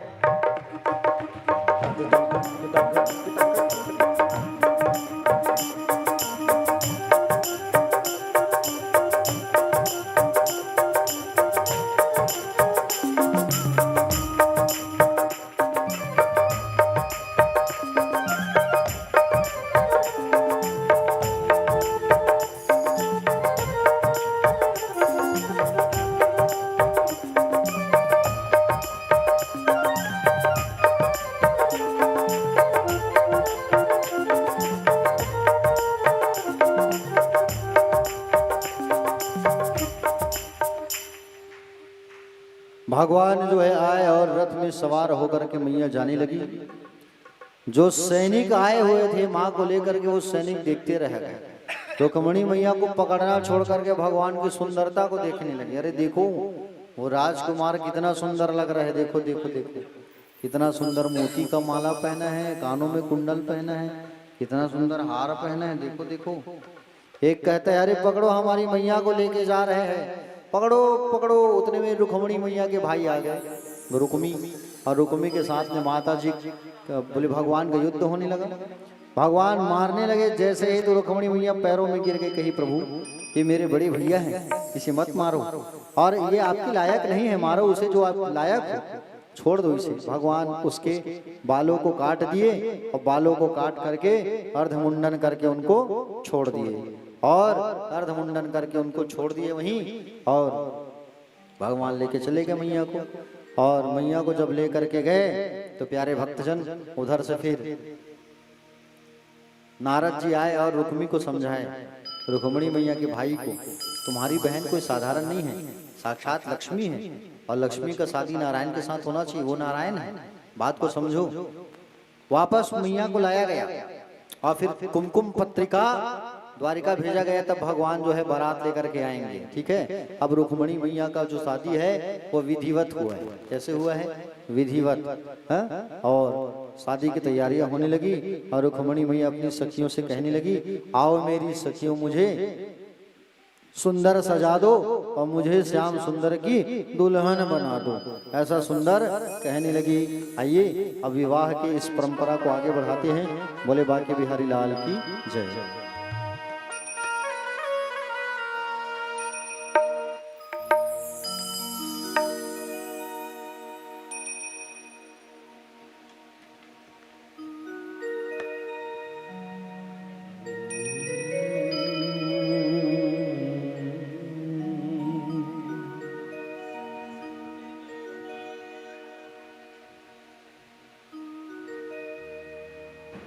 सत्संग में मेरी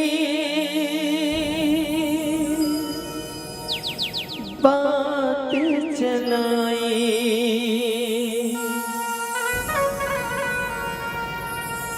सतगुरु ने मेरी किन्हीं सगाई,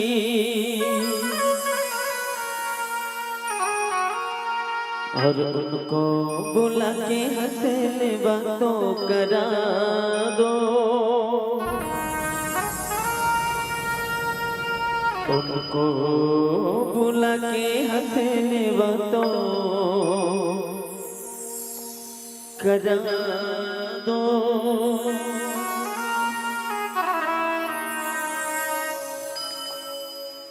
और मुझे श्याम सुंदर की दुल्हन बना दो, मुझे श्याम सुंदर की दुल्हन बना दो, मुझे श्याम सुंदर की दुल्हन बना दो, मुझे श्याम सुंदर की दुल्हन बना दो। आओ मेरी सखियों मुझे मेहंदी लगा दो, मेरी सखियाँ मुझे मेहंदी लगा दो, लगा के मुझे अच्छी सजा दो, लगा के मुझे अच्छी सजा मुझे श्याम सुंदर की दुल्हन बना दो, मुझे श्याम सुंदर की दुल्हन बना दो, मुझे श्याम सुंदर की दुल्हन बना दो, मुझे श्याम सुंदर की दुल्हन बना दो।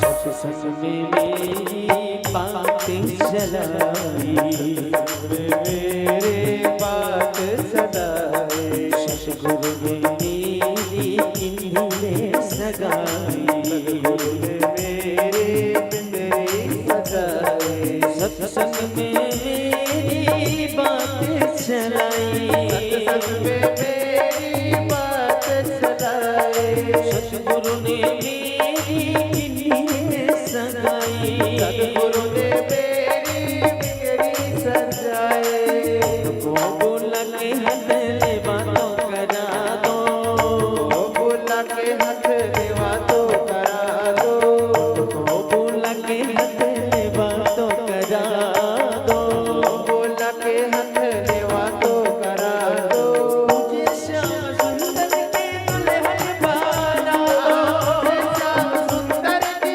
दुल्हन बना दो, और मुझे श्याम सुंदर की दुल्हन बना दो, मुझे श्याम सुंदर की दुल्हन बना दो।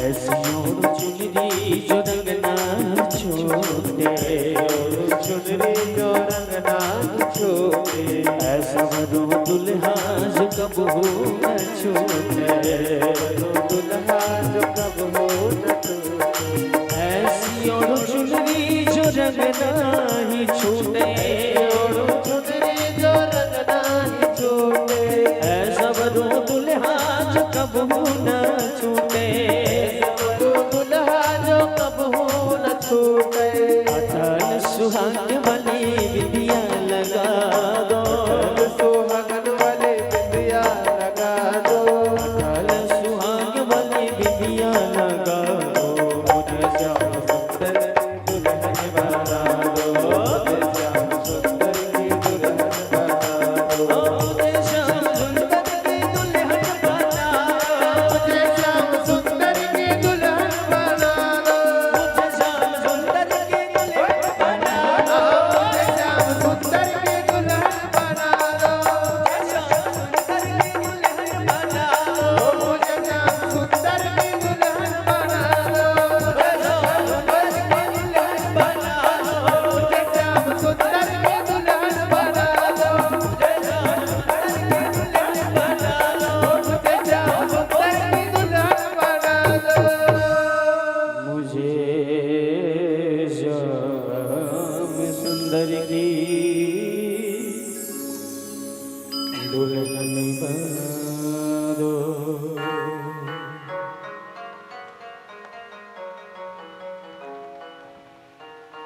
बोलिए भक्तवत्सल भगवान की राधे राधे।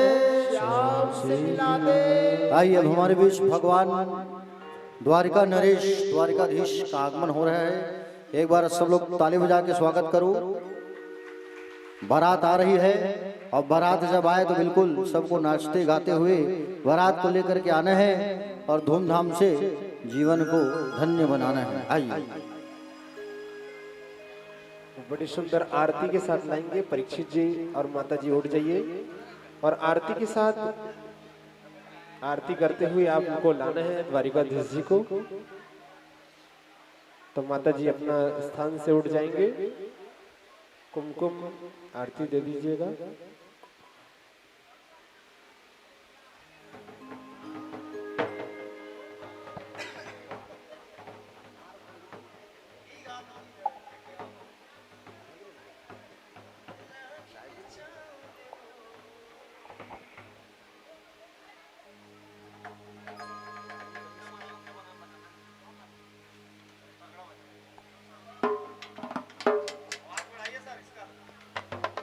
राधे, जय श्री कृष्ण। राधे।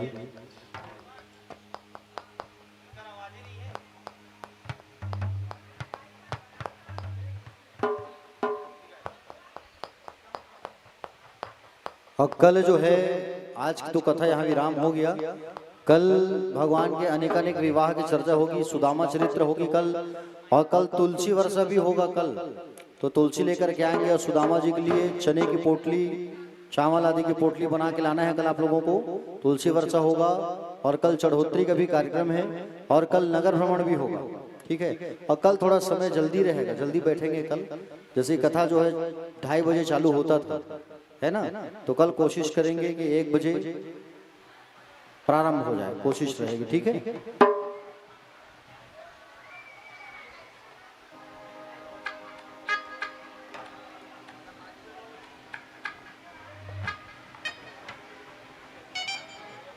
सरी सगोन की दाई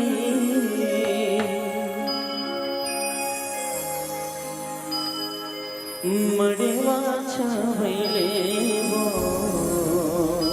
देखिए, जो बारात में जाना चाहता वही खड़े होंगे, बाकी सब बैठे रहिए। जो बारात में जाएगा वही खड़े होंगे, बाकी सब अपने स्थान पर बैठिए। बैठकर ही आनंद लेंगे आप लोग, है ना। चलिए आइए। डारा डुमरला सजा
चलिए, जिनको डांस करना हो वही केवल खड़े रहेंगे, बाकी सब बैठ जाइए। बैठकर ही सभी को, अगर आप लोग बैठोगे तभी दिखेगा सभी लोग को, है ना। और जो हमारे बाजा वाले भैया हैं वो लोग अपना बाजा बंद कर दे।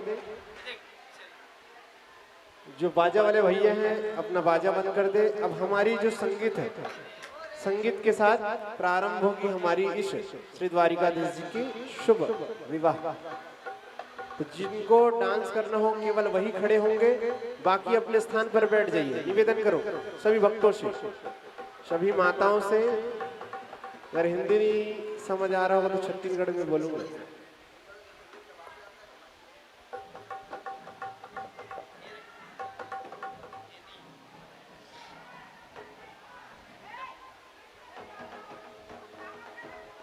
बैठ जाओ अपने स्थान पर, सभी माताएं बैठ जाएं अपने अपने स्थान।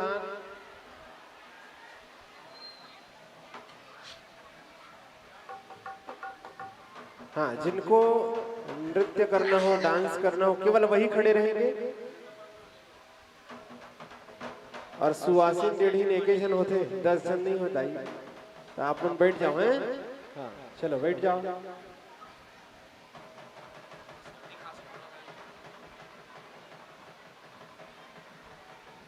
बड़ी सुंदर दिव्य झांकी के साथ बड़े ही द्वारिकाधीश जी के शुभ विवाह की घड़ी प्रारंभ होने जा रही। और छत्तीसगढ़ परंपरा से तेल, चुलमाटे, हल्दी, मंडप आदि आदि प्रकार की जो भी छत्तीसगढ़ी परंपरा से हमारी द्वारिकाधीश जी की शुभ विवाह होगी। तो निवेदन करूं सभी भक्तगण अपने अपने स्थान ग्रहण कर लेंगे। तत्पश्चात प्रारंभ होगी विवाह। तो निवेदन करो मंडप के सामने से सब माताएं हट जाएं, सभी हट जाएं, सभी बैठ जाइए। पीछे वालों को तभी दिखेगा। आई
आगे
हाँ, भानु प्रताप सिंह ठाकुर जी को पहनाइए, पगड़ी पहनाइएगा। खुशी जी, हाँ, सम्राट भैया को पहनाएंगे पगड़ी। आइए, इस विवाह की घड़ी पर प्रारंभ हो चुकी है और आप लोग सामने मंडप के सामने से हट जाओ, पहले सामने से आप लोग सामने से हटिए। पहले जो जो नियम होते जाएगा आपको बताया जाएगा, उसी के अनुसार आपको चलना है।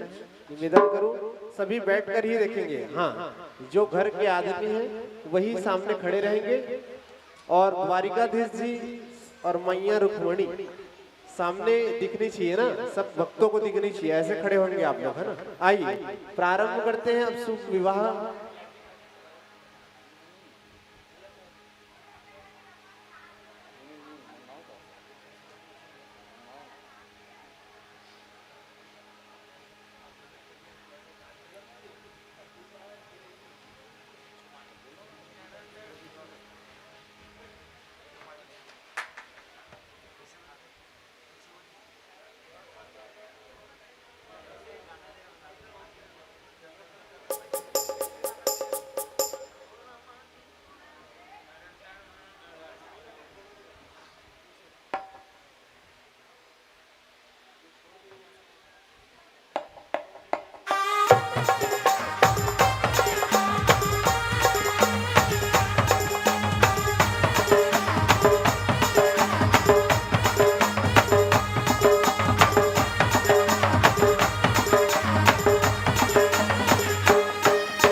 चिने पहचाने वो नोनी पे काबर हासे का वो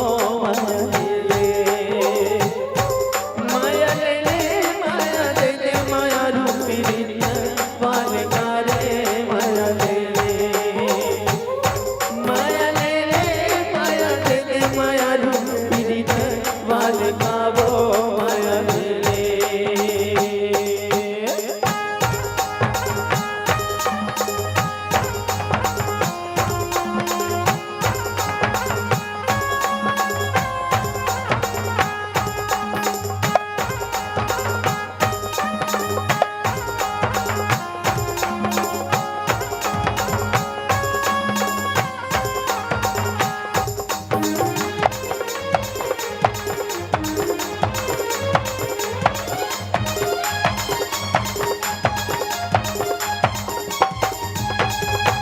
संगीतुर माया जुलूम लागे वो संगीतुर माया जुलूम लागे वो मैं भटका वाली गली संगी मोर कहाँ लुका के काने गोला की जार के आना की जार के आना काया तुलसी हमारे पारा काने गोला की जार के आना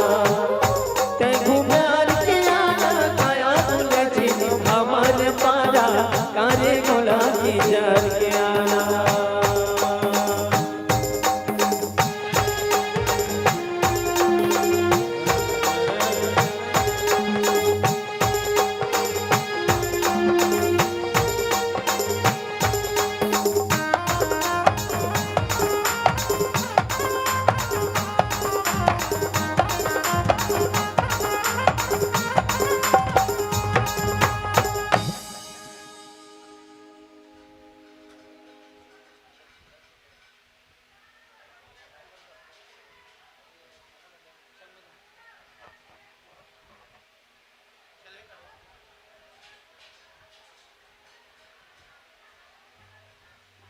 आइए सामने से हट जाएंगे सभी मंडप के सामने से। भगवान श्री द्वारिकाधीश जी मैया रुक्मणी अपने स्थान पर खड़े हो जाएंगे। वरमाला की ओर प्रस्थान करते हैं। सभी भक्तों से निवेदन करूं, ताली बजाकर आप सभी इस वरमाला के साथ आप सभी भगवान जी का स्वागत कीजिएगा, अभिनंदन कीजिएगा और प्रणाम कीजिएगा। जब हार डलेगी तब आप सभी को ताली बजाना है, ठीक है। सामने से हट जाइए, सभी को दिखना चाहिए। मैया रुक्मणी सबसे पहले द्वारिकाधीश जी के में गले में हार डालेगी, तत्पश्चात भगवान श्री द्वारिकाधीश जी रुक्मणी मैया के गले में हार डालेंगे। और देखिए बिना फालतू का खड़े ना रहे, सभी को दिखना चाहिए, पीछे दिख नहीं रही है।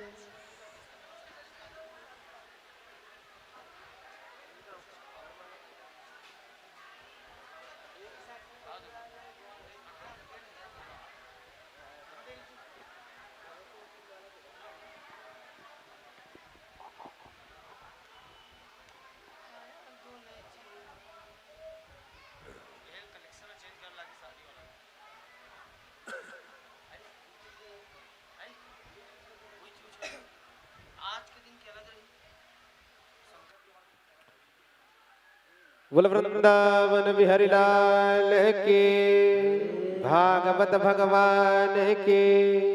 देखिए आप लोग खड़े हैं, पीछे वाले को दिख नहीं रहे, सबको दिखना चाहिए ना, थोड़े पीछे हो जाइए। देखिए भागवत यहाँ पर इतनी भव्य भागवत हो रही है, इतनी सुंदर भागवत हो रही है, तो सबको आनंद लेना जरूरी है, सबको दिखनी चाहिए। आप लोग बैठ जाओगे तब दिखेगी सबको, है ना। तो आप लोग साइड हो जाइए, सामने से साइड हो जाएंगे, सामने से बच्चे लोग सब साइड हो जाएंगे।